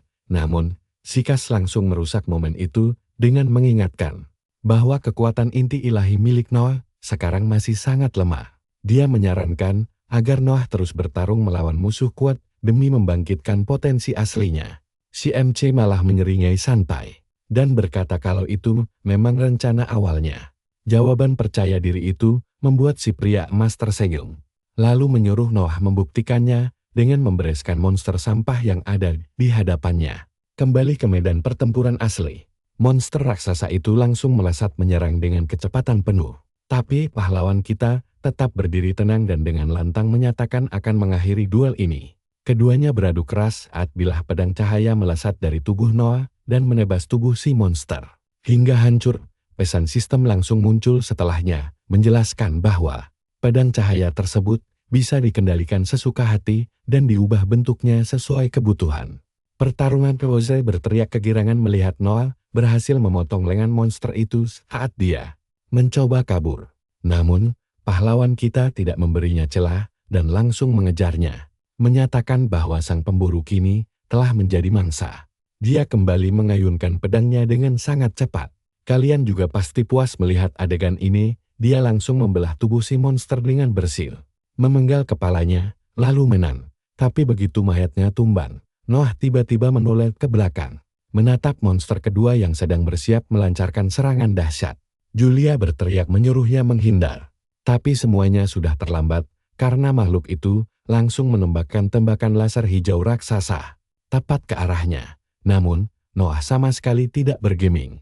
Dia malah mengangkat pedangnya dan menahan serangan itu secara langsung menggunakan bilah cahaya. Begitu asap tebalnya mulai menghilang, Noah masih berdiri tegak tanpa luka sedikit pun, membuat Julia melongo tak percaya.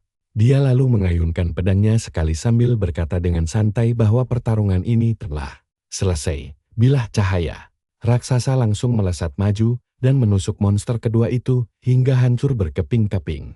Begitu Noah menyarungkan pedangnya kembali, panel sistem muncul lagi untuk menyatakan kemenangannya, sekaligus mengumumkan bahwa dia berhasil membuka kemampuan baru yang luar biasa. Sederet pesan teks mulai bermunculan di hadapannya, dan dia segera sadar itu dikirim oleh Zikas sendiri. Pria emas itu mengucapkan selamat kepada Noah dan memintanya menggunakan kekuatan barunya untuk kebaikan. Sambil mengepalkan tangannya, pemuda kita merasa sangat gembira karena mendapatkan jurus baru selain kekuatannya yang berevolusi. Ozai langsung berlari menghampirinya, masih tidak percaya kalau monster mengerikan itu sudah kalah telak. Melihat lubang besar di dada makhluk tersebut, Julia memastikan bahwa si monster memang sudah mati. Lalu menyadari kutukan di lengannya juga telah lenyap. Dia berkata bahwa istrinya pasti sudah sembuh juga dan menyarankan untuk segera pulang. Tapi sebelum pergi, Julia menoleh ke arah Noah dengan curiga karena levelnya masih bintang 2. Dia bertanya di mana tepatnya Noah mempelajari teknik pedang sehebat itu. Namun pahlawan kita mencoba mengalihkan pembicaraan. Julia langsung memotongnya dan menegaskan kalau Noah tidak bisa beralasan hanya menirunya saja. Dia lalu mulai menjelaskan sejarah ilmu pedang. Berbasis mana, ada gaya pedang sihir dasar, gaya api bayangan miliknya, gaya guntur bayangan yang mengutamakan kecepatan, dan terakhir gaya bayangan dalam yang penuh tipu daya. Namun, gaya bertarung Noah sama sekali tidak mirip dengan salah satu dari mereka, membuatnya curiga tentang apa yang disembunyikan Noah. Setelah saling bertatapan lama, Julia akhirnya menyerah dan hanya berkata bahwa dia menantikan hari di mana mereka bertarung bersama lagi. Beberapa waktu kemudian, setelah kembali ke kediaman, pahlawan kita pergi menemui F bersama dengan instruktur Kile. Noah menjelaskan kalau dia berencana menukar buku rahasia itu demi info tentang pembunuh bayaran. Namun saat pintu dibuka, ruangan itu sudah hancur berantakan dan terlihat Chase sedang bersandar lemas di dinding dekat sana. Noah langsung bertanya apa yang sebenarnya terjadi di sana. Chase menjelaskan kalau Eve diculik saat dia sedang pergi menjalankan misi lain. Dalangnya adalah Skull dan komplotannya yang mengincar informasi tentang pahlawan kita. Katanya, penjahat itu menculik Eve demi memaksanya bicara. Mendengar hal tersebut, Noah malah tersenyum menyadari kalau Skull ternyata juga terlibat dalam kasus pembunuh bayaran. Artinya dia bisa menyelesaikan dua masalah sekaligus. Dengan percaya diri, Noah menyatakan mereka hanya perlu merebut Eve kembali. Kile bertanya dengan ragu, apakah Noah benar-benar berencana menantang langsung Tuan Besar Skull. Namun, pahlawan kita meyakinkannya bahwa pertarungan ini bakal jadi pembantaian sepihak. Chase menegaskan dia juga akan ikut karena ingin menebus kesalahannya. Kile mencoba membujuk mereka agar menunggu sampai dia bisa mengumpulkan lebih banyak pasukan, tapi Chase langsung menolaknya karena menegaskan mereka tidak punya cukup waktu untuk itu. Di saat itulah, percayalah, kita bakal melihat pertarungan seru nanti. Noah menyebutkan moto bahwa pedang keluarga Destul takkan goyah di hadapan musuh apapun. Membuat Kile akhirnya berhenti membantah. Ayo kita tonton gimana si Noah dan Chase berdebat sebelum pergi. Si instruktur bersumpah bakal melindungi rumah ini pakai nyawanya sendiri kalau harus. Setelah urusan itu selesai, Noah dan Chase akhirnya berangkat bareng buat bikin perhitungan sama saudara mereka yang super bodoh itu. Keduanya memacu kuda dengan kecepatan penuh menuju kediaman Skull. Di tengah jalan, Noah bertanya apa Eve bakal baik-baik saja, dan Chase langsung menenangkannya. Kalau gadis itu bisa menjaga dirinya sendiri. Pahlawan kita menjawab kalau dia memang sangat percaya padanya. Tapi bingung kenapa dia sendiri yang harus jadi pengawal pribadinya. Chase akhirnya membongkar rahasianya kalau mana miliknya itu memang jauh lebih lemah dibanding saudara-saudaranya yang lain. Satu-satunya cara biar dia bisa mengimbangi mereka adalah dengan berlatih tarung tanpa henti.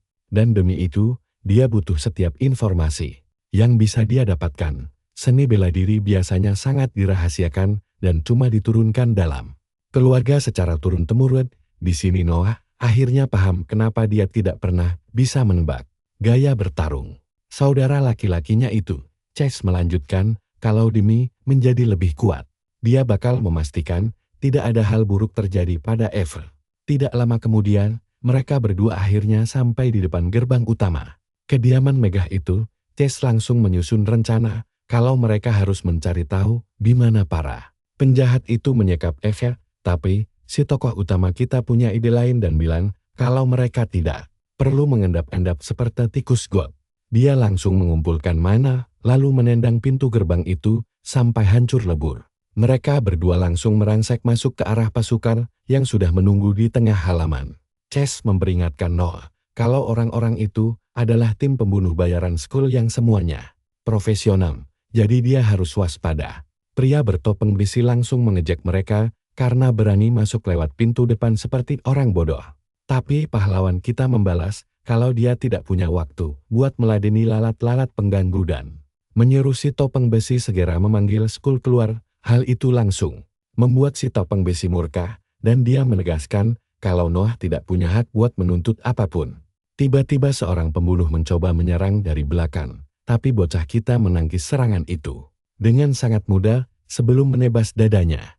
Sekarang perhatikan baik-baik. Sang pemimpin masih tidak mau mundur dan bersumpah tidak akan memberi ampun sedikit pun kepada musuh-musuh. Tuan Skull, pahlawan kita sama sekali tidak peduli dan langsung maju menerjang hingga pedang mereka saling beradu kuat. Mereka terus jual beli serangan selagi sisa pembunuh lainnya mencoba mengeroyok saudaranya dari segala arah. Namun, dia melompat tinggi ke udara, lalu mengaktifkan jurus petir bayangan dan menghantamkan pedangnya ke tanah. Para penjahat di sekitarnya langsung terpental jauh akibat gelombang kejut. Sementara dia menantang mereka untuk terus maju kalau berani. Pahlawan kita melirik ke belakang dan merasa tenang karena tahu punggungnya aman. Tapi, si topeng besi menganggap tindakan itu sebagai provokasi dan dengan marah memperingatkan Noah agar tidak meremehkan mereka. Pemimpin pembunuh itu mendadak melempar gulungan tinggi ke udara yang membentuk lingkaran sihir raksasa di tanah. Noah pun heran apa yang sedang terjadi. Sementara pria bertopeng dengan bangga membeberkan kalau teknik ini dirancang khusus untuk menghadapi anggota keluarga Daskol. Pria itu langsung melesat maju dengan pedang mana miliknya. Pada momen itu, pahlawan kita mengaktifkan kemampuan penilai keahliannya dan menyadari kalau pembunuh itu punya beberapa teknik rahasia. Noah kemudian mencoba mengaktifkan salah satu jurusnya sendiri, tapi langsung mematung saat tidak ada yang terjadi. Pada akhirnya, dia terpaksa melompat mundur untuk menghindar. Tokoh utama kita segera sadar kalau gulungan tadi pasti telah menyegel inti mana miliknya. Pemimpin pembunuh mengejeknya, mengeklaim kalau dia tidak bakal selamat cuma bermodal ilmu pedang. Sementara itu, Chase akhirnya menyusul Noah saat sisa pembunuh lain terus mengepung mereka. Jumlah musuh jelas tidak menguntungkan, ditambah lagi inti mana mereka yang tersegen membuat dia sangat kesal. Kakak Chase selalu menyuruh Noah maju duluan sementara dia membereskan sampah-sampah di sini. Sendirian, dia meyakinkan pahlawan kita kalau dia bakal baik-baik saja dan mendesaknya agar cepat menemukan F sebelum terlambat. Setelah menganalisis situasi dengan cepat, Noah memutuskan untuk kabur dan menerobos para pembunuh dengan kecepatan penuh. Kalian pasti tahu apa yang terjadi berikutnya. Beberapa dari mereka mencoba menghalangi jalan, tapi Chase langsung menggagalkannya dengan mengangkat satu jari hingga lereng batu raksasa muncul. Dari tanah, Noah memakai lereng itu sebagai jalan keluar sementara Chase berteriak kalau si sampah Skull kemungkinan besar sembunyi di dalam istana terpisah. Pembunuh lain langsung mencoba mengejar, tapi duri batu raksasa mendadak muncul dari lereng tersebut, menusuk sebagian besar pembunuh dan cuma menyisakan si pemimpin yang hidup. Melihat anak buahnya dibantai begitu saja, pria bertopeng itu hanya bisa melongo kaget sebelum Chase dengan tenang mengumumkan kalau sekarang dialah yang akan menjadi lawannya. Sementara itu, adegan berpindah ke istana terpisah, di mana Skull bertanya kepada F apakah dia akhirnya siap untuk bicara. Namun, gadis itu tidak takut sedikit pun dan dengan tenang menjawab kalau keputusannya tetap tidak. Hal itu membuat si manusia sampah murka. Lalu, dia mengingatkannya kalau dia juga menyandera beberapa stafnya, tapi F malah membalasnya dengan ucapan pedas kalau dia merasa malu punya hubungan keluarga dengan sampah seperti dia. Ucapan itu membuat kemarahannya makin meledak. Skull lalu melihat keluar dan berkomentar kalau keadaan di luar mulai terasa sangat ramai. F tersenyum dan berkata mungkin saja Noah akhirnya sudah datang. Tapi Skull cuma menyeringai licik dan menyebut Noah sangat bodoh karena nekat menerobos lewat gerbang depan. F kemudian membeberkan fakta kalau seorang Daskol sejati tidak akan pernah mengandalkan taktik murahan dan aksi nekat. Noah sangat cocok dengan harga dirinya. Dia bahkan berterima kasih kepada Skull karena sudah menjadi orang yang sangat brengsek, karena akhirnya dia bisa melihat kemampuan hebat Noah yang sesungguhnya. Hal itu benar-benar membuat emosi Skull memuncak saat dia mencabut pedangnya dengan sangat marah. Tapi, pada saat yang tepat itu, Noah melompat masuk menembus jendela dengan gaya yang sangat keren sekali. Pahlawan kita dengan bangga mengumumkan kalau dia datang untuk menyelamatkan F dengan bercanda menyahut kalau dia terlalu lama datang. Sebelum obrolan berlanjut, Skul mendadak memotong pembicaraan dan mengarahkan pedangnya langsung ke arah Noah. Pahlawan kita cuma tersenyum, mengangkat senjatanya, lalu menyatakan kalau mereka harus menyelesaikan semuanya sekarang juga. Untuk selamanya, Skul menyeringai padanya, merasa sangat yakin bisa mengalahkannya dalam pertarungan kali ini. Noah bersikap santai seolah hasilnya sudah jelas sekali. Di matanya, tingkat kekuatan Skul berada jauh di bawahnya. Dalam segala aspek, tatapan sombong itu benar-benar meremukkan harga diri Skul yang sangat rapuh. Jadi, si pemarah itu langsung menerjang ke depan, bertekad membungkam saudaranya yang berani meremehkannya. Secara langsung, bocah kita langsung mencabut pedangnya dan memasang kuda-kuda untuk menahan serangan yang datang. Kekuatan dahsyat dari benturan itu mementalkan mereka berdua menembus dinding keluar bangunan. Saling beradu pedang di udara, keduanya bergerak dengan refleks secepat kilat hingga akhirnya mereka terhempas ke tanah dengan puing-puing bangunan yang berhamburan. Untuk membaca kekuatan Skul lebih jelas, Noah menilai statistiknya. Aura petir hitam tampak menyelimuti saudaranya sementara semua keahlian dan kemampuannya berada di atas tingkat 6 bintang. Penasaran apa sebenarnya masalahnya, Noah mencoba mengajaknya bicara dan bertanya, apa yang membuatnya sangat membencinya sampai tega mengirim anak kecil untuk membunuhnya. Mendengar itu, seringai kejam menghiasi wajah Skul saat dia mengeklaim kalau alasannya sudah sangat jelas sekali, karena tidak sanggup menahan amarahnya lagi. Skul kembali menerjang sambil berteriak kalau dia tidak sudi membiarkan Noah bernapas di dunia yang sama dengannya. Bocah kita membalas serangan itu dan menepisnya seperti lalat pengganggu. Dia menyadari kalau segel pada intinya terlepas setelah dia keluar dari lingkaran sihir tadi. Mereka berdua kembali beradu padang, sementara Skul akhirnya meluapkan semua rasa irinya. Dia sangat marah karena ayahnya memberikan semua perhatian yang seharusnya jadi miliknya kepada Noah. Meski berhasil menangkis pedang Skul, si gila itu langsung menghantamkannya kembali dengan kekuatan dahsyat yang bisa membelahnya jadi dua. Beruntung, bocah kita berhasil menghindar dengan merunduk di saat yang sangat tepat sekali. Setelah itu, dia mundur karena tahu Skul bakal mendominasi jika pertarungan ini cuma mengandalkan keahlian pedang murni. Jelas sekali kalau Skul pandai memadukan serangan tipuan dengan serangan asli untuk mengacaukan pikiran musuh. Memang tidak sportif, tapi strategi licik itu terbukti sangat efektif dalam pertarungan nyata. Sambil mengangkat pedangnya, Skul menyuruh Noah untuk menjadi adik yang penurut dan jadi batu loncatan baginya untuk naik tahta. Kemudian, dia mengeluarkan jurus Gayauen bentuk ketiga, parade malam pasukan hantu. Dan percayalah, kita bakal melihat kelanjutannya nanti. Sobat, kalian harus lihat bagaimana dia langsung dikepung gerombolan tengkorak lapar yang mengincarnya bagai makan siang. Tapi untungnya, kroco tulang ini bukan tandingan baginya yang langsung menghancurkan mereka dengan mudah. Tulang mereka remuk layaknya kertas tipis. Sambil terus waspada, dia tahu pasukan mayat hidup ini cuma pengalih perhatian sebelum serangan asli Skul tiba. Tiba-tiba saja, seekor tengkorak melompat menerjangnya dari arah belakang, merasakan niat membunuh di detik terakhir. Dia berputar secepat kilat untuk menangkis serangan tersebut. Kaget dengan kekuatan fisik musuhnya, dia sadar kalau para tengkorak ini bukan genjutsu biasa. Saat pasukan mayat hidup mulai mengepungnya dari segala arah, dia langsung memutar otak untuk menyapu bersih mereka sekaligus. Melompat tinggi ke udara, dia melepaskan jurus legendaris tebasan ganda surga yang sangat dahsyat. Sinar cahaya raksasa langsung mencabik-cabik setiap tengkorak dan mengirim mereka kembali ke liang kubur. Tapi begitu dia mendarat, klon Subaru versi tulang ini malah terus hidup kembali bagaikan punya tombol simpan otomatis. Karena bosan membuang waktu meladeni kroto-kroto ini, dia memutuskan untuk langsung mengincar dalangnya. Rahang Skul seketika copot melihat saudaranya membantai habis seluruh pasukan mayat hidup miliknya sendirian. Saat sedang beradu pedang dengan Skul, Noah merasakan serangan bokong dari belakang. Aura tebasan surga miliknya langsung menyembur ke belakang seperti cakra ekor 9 dan memanggang tulang-tulang malang itu. Naruto versi pedang ini berteriak bahwa sebanyak apapun mayat hidup yang dipanggil Skul, mereka semua sama lemah dan memalukannya dengan dirinya. Sadar posisinya mulai terdesak, Skul langsung mundur untuk menjaga jarak. Dia melenyapkan pasukan tengkoraknya sebelum menancapkan pedangnya ke tanah.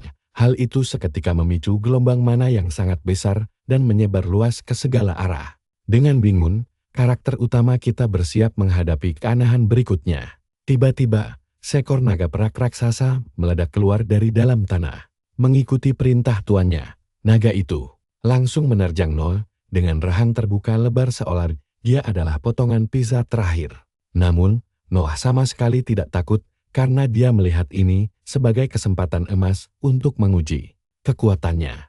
Perhatikan baik-baik bagian ini, dia mengaktifkan gaya Shimui bentuk kelima, mata kegelapan suci. Noah melompat tinggi ke udara, menatap mata naga itu dari atas, lalu mendarat tepat di atas hidungnya. Tiba-tiba saja, kebuasan naga itu lenyap seketika. Naga itu malah membiarkannya berdiri santai di kepalanya bagai tuan barunya. Bingung kenapa kadal raksasanya mendadak jadi penurut. Skull langsung menyuruh si reptil malas itu bergerak dan melakukan tugasnya. Sial baginya, Noah yang sekarang memegang kendali penuh karena kemampuan mata kegelapan suci, berhasil membajak otoritas pemanggilan milik musuh.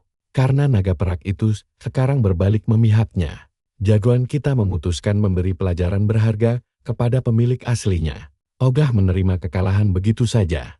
Skull nekat melancarkan gaya Wen bentuk pertama, taring penembus bayangan. Serangan itu menusuk tajam menembus mulut naganya sendiri hingga robek dan tembus ke sisi lainnya. Sebuah kilatan cahaya raksasa memenuhi langit saat naga itu meledak berkeping-keping layaknya eksperimen soda dicampur permen mint.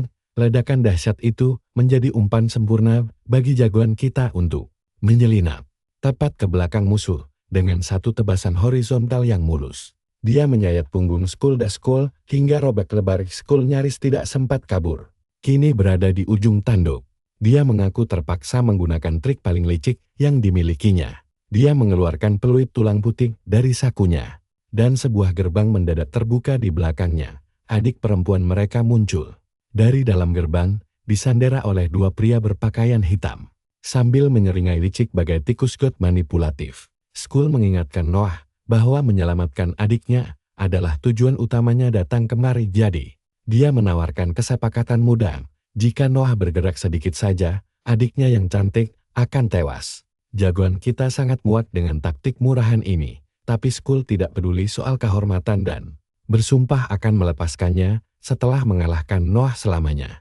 Tapi di saat itu, sebuah ledakan sihir merah menerbangkan mereka berdua. Kalian pasti bingung juga kan dengan apa yang sebenarnya terjadi.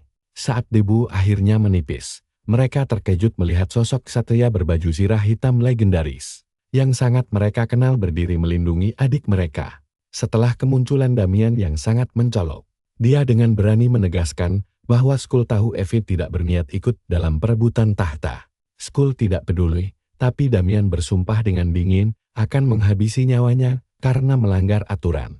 Gaya bicaranya yang kaku seolah dia sudah berlatih pidato penjahat di depan cermin setiap pagi. Bocah itu bersiap menghadapi serangan, tapi di saat yang sama, pahlawan kita langsung membongkar kebohongannya dan menyebut aksi itu cuma kedok murahan untuk merebut Manticore miliknya. Noah dengan tegas menyatakan tidak peduli siapapun yang mencoba menghalangi jalannya. Namun sebelum ketegangan semakin memuncak, Evie mengingatkan Damian bahwa menyela pertarungan perebutan Manticore juga merupakan pelanggaran berat aturan keluarga. Damian mendecakkan lidahnya kesal sebelum akhirnya mundur dan membiarkan dua bersaudara itu melanjutkan duel mereka. Sementara dia menonton dari pinggir lapangan layaknya bangsawan kaya raya yang sedang mencari hiburan gratis. Suasana kembali menegangkan saat perhatian semua orang tertuju ke arena tarung. Noah mengarahkan pedangnya ke arah Skull dan menantangnya untuk melanjutkan pertarungan mereka yang sempat tertunda tadi. Melihat musuhnya sempat ragu sesaat, Noah mengejeknya dengan bertanya apakah dia sudah tidak bisa bertarung lagi tanpa menggunakan anak-anak dan Sandira sebagai tamen. Emosi Skull pun langsung memuncak. Baginya, seluruh anggota keluarga selalu meremehkan apapun yang dia lakukan. Energi kegelapan mendadak meledak saat dia merapal jurus gaya Wen bentuk ketujuh, memancarkan aura hitam yang sangat mengerikan. Kabut gelap mengelilinginya dan membuat udara di sekitar terasa menyesakkan. Bocah labil itu berteriak murka akan mencincang Noah menjadi berkeping-keping. Tapi jagoan kita sudah tahu bahwa jurus gaya Yuan milik Skulls sangat mengandalkan tipu muslihat dan celah tersembunyi. Noah memperkirakan jika dia tidak membuat kecerobohan, kemenangan pasti akan berada di tangannya. Skull langsung menerjang maju. Noah menangkis serangan itu dengan sempurna. Dan pertempuran sengit kembali berkobar tanpa membuang waktu sedetik pun.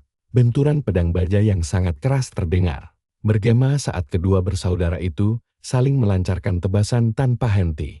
Setelah beberapa kali beradu senjata, Noah melancarkan teknik pamungkas tebasan ganda surga miliknya, tapi tak terduga. Serangan itu gagal menembus pertahanan aura kegelapan milik Skull. Jagoan kita sempat terkejut sesaat, namun sebelum dia sempat menghindar, Skull langsung membalas dengan teknik andalannya, gaya UN. Bentuk keempat yang bernama bayangan hitam. Ratusan pedang kegelapan melesat cepat ke arahnya. Namun Noah masih mampu menangkis hampir setiap serangan tersebut dengan kecepatan refleks yang luar biasa. Insting bertarungnya yang tajam benar-benar menyelamatkan nyawanya dari maut. Sayangnya pertahanan kokoh itu tidak bertahan lama karena sebuah tebasan tak terduga tiba-tiba berhasil menembus pertahanannya dan melempar tubuh Noah ke belakang dengan sangat keras. Skull langsung merangsak maju untuk mengakhiri duel ini. Tapi Noah berhasil menahan gempuran itu meski wajahnya terkena goresan tipis. Bahkan Skull pun terkejut melihat lawannya bisa selamat dari serangan mematikan tersebut. Tapi tiba-tiba Noah menancapkan pedangnya ke tanah, memicu rentetan tombak cahaya yang menusuk ke atas, dan memaksa Skull mundur demi menciptakan jarak yang aman bagi mereka berdua. Noah tersadar bahwa situasi pertarungan ini jauh lebih menyulitkan dari yang dia duga sebelumnya. Sebab Skull tidak cuma licik dalam bertarung, tapi juga punya pertahanan tanggul yang mampu menahan serangan langsungnya. Noah kemudian bertanya mengapa Skull sampai tega berbuat selicik ini. Meski sudah sekuat ini, padahal dengan kekuatan sehebat itu, dia bisa bertarung secara adil dalam perebutan tahta keluarga sejak awal mula pertarungan dimulai. Dengan pahit Skull menjawab bahwa ayah mereka tidak pernah mengakuinya karena menganggap bakat tipu muslihat tidak berharga di keluarga The Skull. Rasa dendam mendalam yang tersimpan di hatinya tidak pernah pudar. Dan menurut kalian, apakah perjuangan keras menciptakan gaya Win ini akan berakhir sia-sia di tangan ayahnya? Mari kita nantikan kelanjutannya. Halo teman-teman, mari kita saksikan duel gila ini. Si musuh diabaikan begitu saja seakan dia tidak kelihatan. Karena kesal setengah mati, dia pun yakin kalau kemenangan hanya bisa diraih lewat jalan kejam dalam perebutan tahta ini. Makanya, dia rela mengotori tangannya dengan menjadi penjahat demi hasil yang pasti. Tepat ketika dia mengucapkan kalimat, sebuah pilar raksasa dari aura gelap meledak di sekitarnya dan membutakan semua orang. Skull mendadak merasa sudah membuang terlalu banyak waktu untuk mengobrol sebelum akhirnya melepaskan jurus andalannya yang bernama gaya Yuan bentuk ke-9, pemakaman pembunuh naga.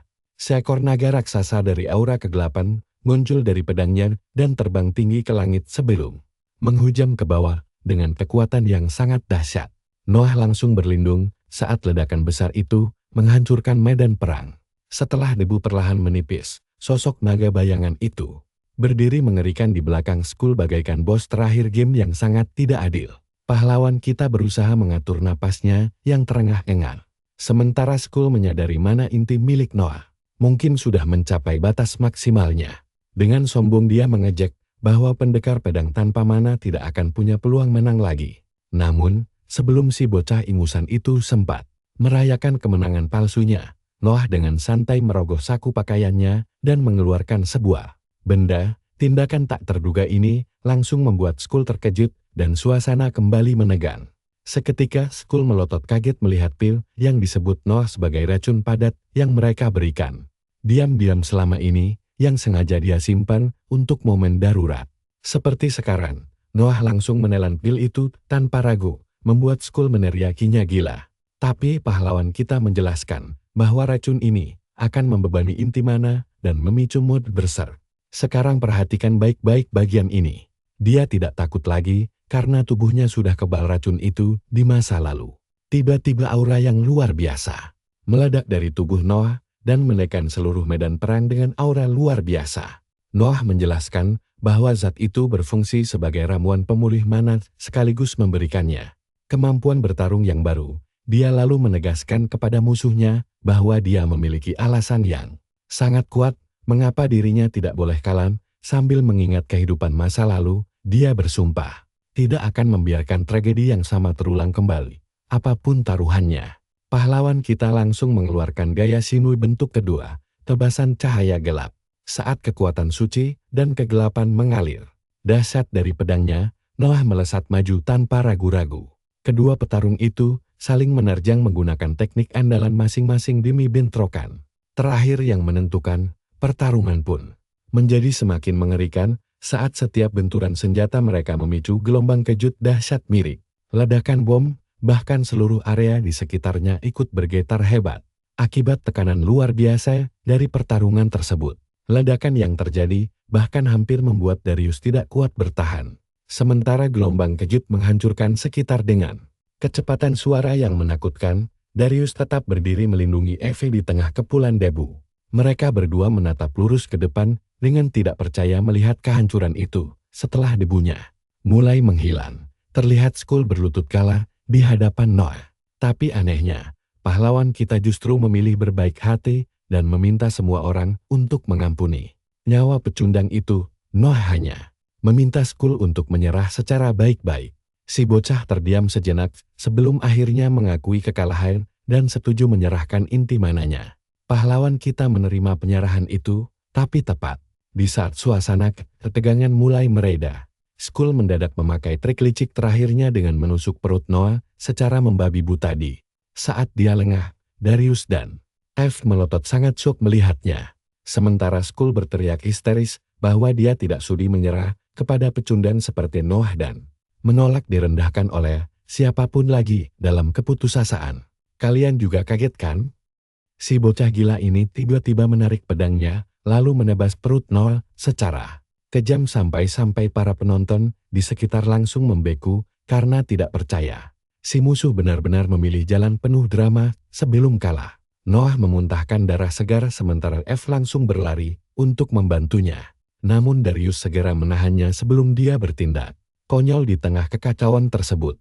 Skull tidak membuang waktu dan melompat maju untuk memberikan serangan mematikan terakhir. Beruntung, Noah berhasil bergerak sedikit lebih cepat dan menebas dada lawannya dengan telak. Serangan balik itu mendarat sempurna dan langsung mengubah jalannya pertarungan lagi. Skull langsung tumbang ke tanah dengan darah mengalir deras dari mulutnya selagi mereka berdua sekarat di tengah medan perang yang hancur. Noah mulai heran, apakah begini cara bertarung keluarga The Skull? Karena jujur saja semuanya terasa konyol. Dibandingkan terlihat keren, dia menggerutu kesal kalau anggota keluarga ini tampaknya lebih menghargai harga diri daripada nyawa mereka sendiri. Tidak lama setelah berbicara, dia pun ikut ambruk ke tanah akibat kehabisan tenaga dan darah. Eve langsung berlari mendekati pahlawan kita. Namun Darius memperingatkan dengan serius bahwa luka Noah terlalu parah dan tim medis tidak akan sempat datang menyelamatkannya. Eve dengan percaya diri menjawab bahwa dia bisa mengatasinya sendiri, lalu mengalirkan mana keri dalam teknik penyembuhannya tanpa ragu. Mengaktifkan gaya Inka bentuk pertama, lentera kabur, yang berhasil menghentikan pendarahan pada luka-luka Noah. Setelah beberapa saat yang menegangkan, pahlawan kita akhirnya mulai sadarkan diri kembali. Dengan lemas Noah menanyakan teknik aneh yang digunakan Eve barusan. Eve menjelaskan bahwa meskipun dia tidak ikut bertarung seperti yang lain, dia tetap bisa menggunakan kemampuan yang terhubungkan. Inti mananya, Noah berterima kasih dengan tulus karena telah diselamatkan. Tapi Eve langsung mengalihkan perhatiannya ke mayat Skull dan mengingatkan kalau inti mana bocah itu sekarang sudah menjadi haknya. Medan perang mendadak sunyi ketika Noah perlahan mendekati jasad tersebut. Dia berjalan menghampiri inti mana yang tergeletak lalu menyerapnya secara langsung. Aliran kekuatan yang sangat besar seketika menyebar ke seluruh tubuhnya. Setelah membuka layar status miliknya, Noah menyadari bahwa inti mana miliknya telah naik sebanyak 3 tingkat sekaligus. Perkembangan instan ini setara dengan latihan keras bertahun-tahun yang dia dapatkan dalam sekejap saja. Bahkan dia sendiri terkejut dengan hadiah yang sangat curang ini. Saat itu juga tiba dan mengaku kalau dia tidak menyangka kalau si bungsu yang akhirnya berhasil mengalahkan Skul. C langsung bertanya kepada F, apakah dia terluka selama pertempuran. Namun F meyakinkan bahwa dirinya baik-baik saja. Karena Damian turun tangan tepat waktu sebelum keadaan menjadi semakin kacau. Percakapan santai itu pun segera membuat semua orang mengalihkan pandangan mereka ke arah Damian. Sebagai gantinya, Damian menjawab santai bahwa dia hanya bertindak sesuai aturan keluarga saja. Keheningan yang menegangkan sempat tercipta antara Noah dan kakak laki-lakinya sebelum akhirnya Damian mengakui bahwa pertarungan tersebut benar-benar menarik perhatiannya karena dia belum pernah menyaksikan kekuatan yang melebihi batas inti mana standar sebelumnya. Atmosfer di sekitar kembali terasa berat ketika sang kakak mengamati Noah dengan minat yang jauh lebih besar dari sebelumnya. Seolah dia mulai melihat adiknya sebagai ancaman nyata, bukan lagi karakter figuran biasa. Damian mengaku penasaran dengan rahasia dari kekuatan aneh milik Noah tersebut. Namun untuk saat ini, dia berkata, ada hal lain yang jauh lebih penting yang memerlukan perhatiannya di tempat lain. Sebelum pembicaraan berlanjut, seorang utusan tiba-tiba datang membawa pesan darurat dan memberi tahu Noah bahwa ayah mereka memanggilnya untuk segera menghadap. Adegan pun beralih ke Istana Megah. Lord Victor yang terlihat sangat tenang saat menyatakan bahwa dirinya mendengar desas-desus tentang Noah yang berhasil mengalahkan Skul dan menyerap inti mananya. Dia langsung bertanya, bagaimana menurut kalian perjalanan kita hari ini? Lord Victor bertanya, apakah rumor itu benar? Dan Noah membenarkannya tanpa ragu. Setelah mendengar jawaban itu, Victor menanyakan penilaiannya tentang Skul dalam duel sengit tersebut. Dengan jujur, pahlawan kita pun mulai menceritakan. Sini merapat, kalian harus tahu kalau dalam hal ilmu pedang murni, Skul melampaui dia di segala aspek. Jawaban jujur ini bahkan bikin Lord Victor langsung tertarik karena sebagian besar orang di keluarga ini memang punya masalah ego yang parah sekali. Victor terus mendesak dan bertanya bagaimana Noah bisa menang padahal jelas-jelas dia sangat dirugikan. Noah menjelaskan kalau ambisinya yang besar untuk menjadi kuat membuatnya menolak kalah dari siapa pun, tidak peduli sesulit apa pertarungannya. Ayahnya tampak sangat puas mendengar jawaban itu dan menyebutkan kalau Skul selalu berbuat kriminal yang tak dimaafkan di keluarga ini. Makanya, dia ingin memberi Noah hadiah karena telah mengakhiri kekacauan bocah nakal itu untuk selamanya. Lord Victor lalu menyuruh putranya jangan sungkan dan meminta apa saja yang dia mau sebagai imbalan.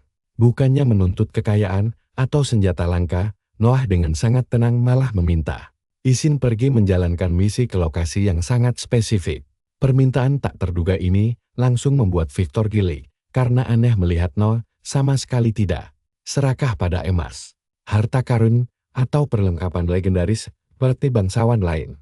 Pahlawan kita menjawab bahwa misi tersebut menawarkan hadiah yang jauh lebih besar daripada barang fisik apapun pemberian ayahnya. Secara langsung, Victor penasaran apakah pola pikir ini karena ambisi Noah mencari kekuatan. Sebelum akhirnya menyetujui permintaan itu dan bertanya kemana tempat yang ingin dia kunjungi. Adegan lalu berpindah ke Noah yang sedang naik kereta kuda bersama para pelayannya yang penasaran. Apakah perjalanan ini adalah hadiah atas pencapaiannya kemarin? Noah membenarkan kalau hal itu secara teknis memang benar. Meski dia langsung menegaskan bahwa dirinya datang jauh-jauh ke sini, bukan untuk sekadar jalan-jalan atau bersenang-senang. Dia dengan santai menyerahkan rencana perjalanan kepada pelayannya dan Selena langsung menerima tanggung jawab untuk mengurus semuanya dengan baik. Saat itu juga, Lydia dengan sangat heboh membuka jendela kereta dan mengumumkan bahwa tujuan mereka akhirnya terlihat di kejauhan. Nah, kalian harus perhatikan ini baik-baik. Karena kita akhirnya sampai di kota legendaris hasil kerjasama manusia dan naga, yaitu kota Dragon Nest yang terkenal. Draconia, sebelum kereta sampai di gerbang depan kota Dragon Nest, mereka dihentikan oleh dua penjaga Dragonite berkuda. Melihat mereka, Noah keluar dari kereta dan mereka langsung mengenalinya sebagai tuan muda Noah dari keluarga Dazkul. Penjaga Dragonite itu memperkenalkan diri sebagai utusan dari Draconia. Tugas mereka adalah mengawal tamu kehormatan ini dengan aman ke gerbang kota mereka. Sebenarnya masih sangat jauh dari kota, jadi pahlawan kita merasa situasi ini cukup aneh. Ditambah lagi, dia mendeteksi ada sesuatu di dekat mereka yang terasa mencurigakan. Namun, dia pura-pura berterima kasih dan menerima tawaran para penjaga itu. Tiba-tiba saja, terdengar suara teriakan musuh yang mengincar kepalanya sambil menghina nama keluarganya saat mereka menyergap dari belakang. Ternyata itu klan Ogre, dan tampang mereka sama sekali tidak bersahabat melihat tuan muda keluarga Dazcul kita. Bahkan para penjaga Dragonite pun dibuat terkejut oleh serangan mendadak ini. Noah juga langsung mencabut pedangnya. Karena dua kadal hijau loyo itu pasti akan langsung habis dilibas para ogre.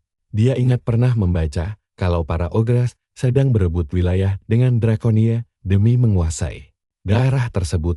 Kedua, ras ini tidak pernah akur karena ogre adalah spesies rakus yang gila kekuasaan dan ingin terus berekspansi. Sementara itu, kaum naga adalah ras damai yang sangat menjunjung tinggi ketertiban. Dari sisi diplomasi, para penjaga menduga Ogre ingin mencegah Dratonia menjalin aliansi kuat dengan keluarga Dazcul. Mengambil alih komando, dengan sigap Noah langsung menyuruh Lydia dan Selena bersembunyi di dalam kereta. Dengan seringnya sombong, bos Ogre mengajak bahwa para kadal itu sudah putus asa sampai butuh bantuan keluarga Dazcul untuk menyelamatkan mereka. Si monster berotot merah itu bahkan berbaik hati menawarkan untuk melepaskannya jika Noah mau patuh dan pulang dengan tenang. Kesal dengan sikap kera besar itu, Noah menodongkan pedangnya langsung ke muka jelek si raksasa merah. Dia memberi tawaran serupa dan bilang si Ogre boleh pulang dengan kaki utuh jika mundur sekarang. Ejekan telak itu sukses memicu emosi bos Ogre hingga urat-uratnya menegan. Prajurit raksasa bertubuh 2 kali lipat dari Noah itu berteriak murka sambil meludah bahwa dia akan menghancurkan tubuh mungil manusia itu sampai hancur lebur. Dia lalu menghentakkan kakinya ke tanah, membuat debu tebal menghalangi pandangan. Nah, kalian pasti berpikir Noah bakal panik, kan? Ternyata tidak. Dia tetap tenang sambil bersiap menyerang begitu ada gerakan. Tiba-tiba saja, sepasang tangan raksasa menembus asap tebal dan mencoba meremukkannya hingga gepang. Untungnya dia berhasil melompat menghindar di detik-detik terakhir. Karena hantaman dahsyat tersebut sampai menghancurkan tanah bagaikan ledakan bom. Berikutnya, si Ogre melemparkan bongkahan batu tanah raksasa langsung ke arahnya. Sebagai balasan, Noah menggunakan jurus pertama aliran Sininoa untuk menghancurkan batu itu. Berkeping-keping, namun aksinya membuat dia terekspos sepenuhnya dari belakang. Memanfaatkan celah itu, si kera marah jelek menyeringai lebar. Merasa yakin bisa menghancurkan tulang bocah itu, dengan satu pukulan mautnya, membalikkan badannya. Di saat kritis, Noah menahan pukulan tersebut menggunakan pedangnya. Sayangnya, itu kurang membantu, karena kekuatan dahsyat serangan itu mementalkannya dengan kecepatan supersonik langsung menghantam tebing gunung. Hebatnya, dia masih bisa keluar tanpa ada satupun tulang yang patah. Setelah kejadian itu, dia mengakui kekuatan fisik luar biasa sang Ogre memang bukan mainan. Tapi, otot saja tak menjamin kemenangan, karena pertarungan sesungguhnya butuh teknik dan kontrol yang baik. Mengejek Noah yang sok bicara soal teknik, si Ogre malah menghina keputusan bodoh lawannya yang menyerang langsung. Dia menarik tinjunya bersiap memukul lagi, sementara pahlawan kita menyerang dari atas. Noah melakukan manuver udara yang mulus untuk menghindari pukulan tersebut dan menebas lengan si pemimpin Ogre dengan telak. Setelah melumpuhkan satu musuh, dia menantang Ogre lainnya untuk maju bersama jika ingin cepat mati. Hal itu langsung menyulut kemarahan mereka. Keempat kera merah itu langsung menerjangnya secara bersamaan. Menghadapi kepungan itu, dia melepaskan jurus tebasan ganda aliran Sininoa dan menusuk mereka. Bagai kebab daging terlarang, keempat Ogre pun jatuh bergelimpangan di kawah layaknya hiasan Natal. Raksasa yang rusak menyaksikan langsung kedahsyatan kekuatan tuan muda keluarga Dazcul. Para penjaga Dragonite mengakui kekuatannya jauh melampaui rumor yang beredar. Bahkan Lydia dan Selena dibuat melongo melihat kehebatan teknik bertarungnya yang luar biasa. Meski Noah senang dipuji, dia tetap mengingatkan kedua gadis itu bahwa mereka harusnya bersembunyi di dalam kereta kuda. Namun, kedua pelayan kocak itu malah merasa tugas mereka adalah menonton saat tuan mereka sedang unjuk gigi. Lalu, Noah menatap ke arah tebing dan menyuruh musuh terakhir untuk segera keluar dari persembunyian karena cara sembunyinya sangat amat payah sekali. Mendengar ucapan itu, seekor naga terbang raksasa melintas di atas mereka. Melompat turun dari naganya, seorang prajurit Dragonite mendarat gagah di depan kelompok itu. Karena kagum, dia memuji kekuatan hebat Noah. Dia memperkenalkan diri sebagai Adelbald, kapten dari Ksatria Naga. Dengan nada kesal, Noah malah bertanya mengapa kapten tangguh itu hanya duduk diam menonton saja. Bukannya datang membantu sejak awal tadi. Adelbald memberikan jawaban jujur, bahwa raja mereka tidak membutuhkan orang lemah yang bahkan tak bisa melindungi dirinya sendiri. Walau sebenarnya dia sudah menduga jawaban menyebalkan tersebut, Noah tetap bertanya, apakah dirinya lulus ujian kecil tersebut. Sang kapten membenarkan hal itu dan menawarkan diri untuk mengawalnya menemui Lord Archados secara langsung. Tidak lama setelah itu, kereta mereka akhirnya tiba di kota Dragon Nest. Selana sangat kagum melihat naga dan manusia bisa hidup berdampingan dengan damai. Seolah hal itu adalah hal paling biasa di dunia ini, sangat jarang bisa melihat anak-anak dari ras berbeda bermain bersama dengan riang gembira. Setelah perjalanan panjang, sang kapten menuntun mereka menuju pintu masuk gua raksasa yang dijaga naga besar di dalam. Mereka menyusuri lorong remang-remang yang diterangi lampu sihir. Akhirnya, Adelbald berhenti di depan gerbang raksasa berlambang kota Draconia. Sang kapten berteriak mengumumkan bahwa dia datang membawa tuan muda. Keluarga Daskum, sebuah suara dari dalam memberi mereka izin masuk. Dan percaya deh, kalian dan saya pasti merinding saat gerbang raksasa itu terbuka dan memancarkan tekanan yang mengerikan. Di area ini, Noah ngerasain aura paling kuat sepanjang hidupnya. Nah, kalian lihat kan? Para penjaga naga langsung berlutut di hadapan sang pemimpin yang mendominasi lalu. Tekanannya kuat banget.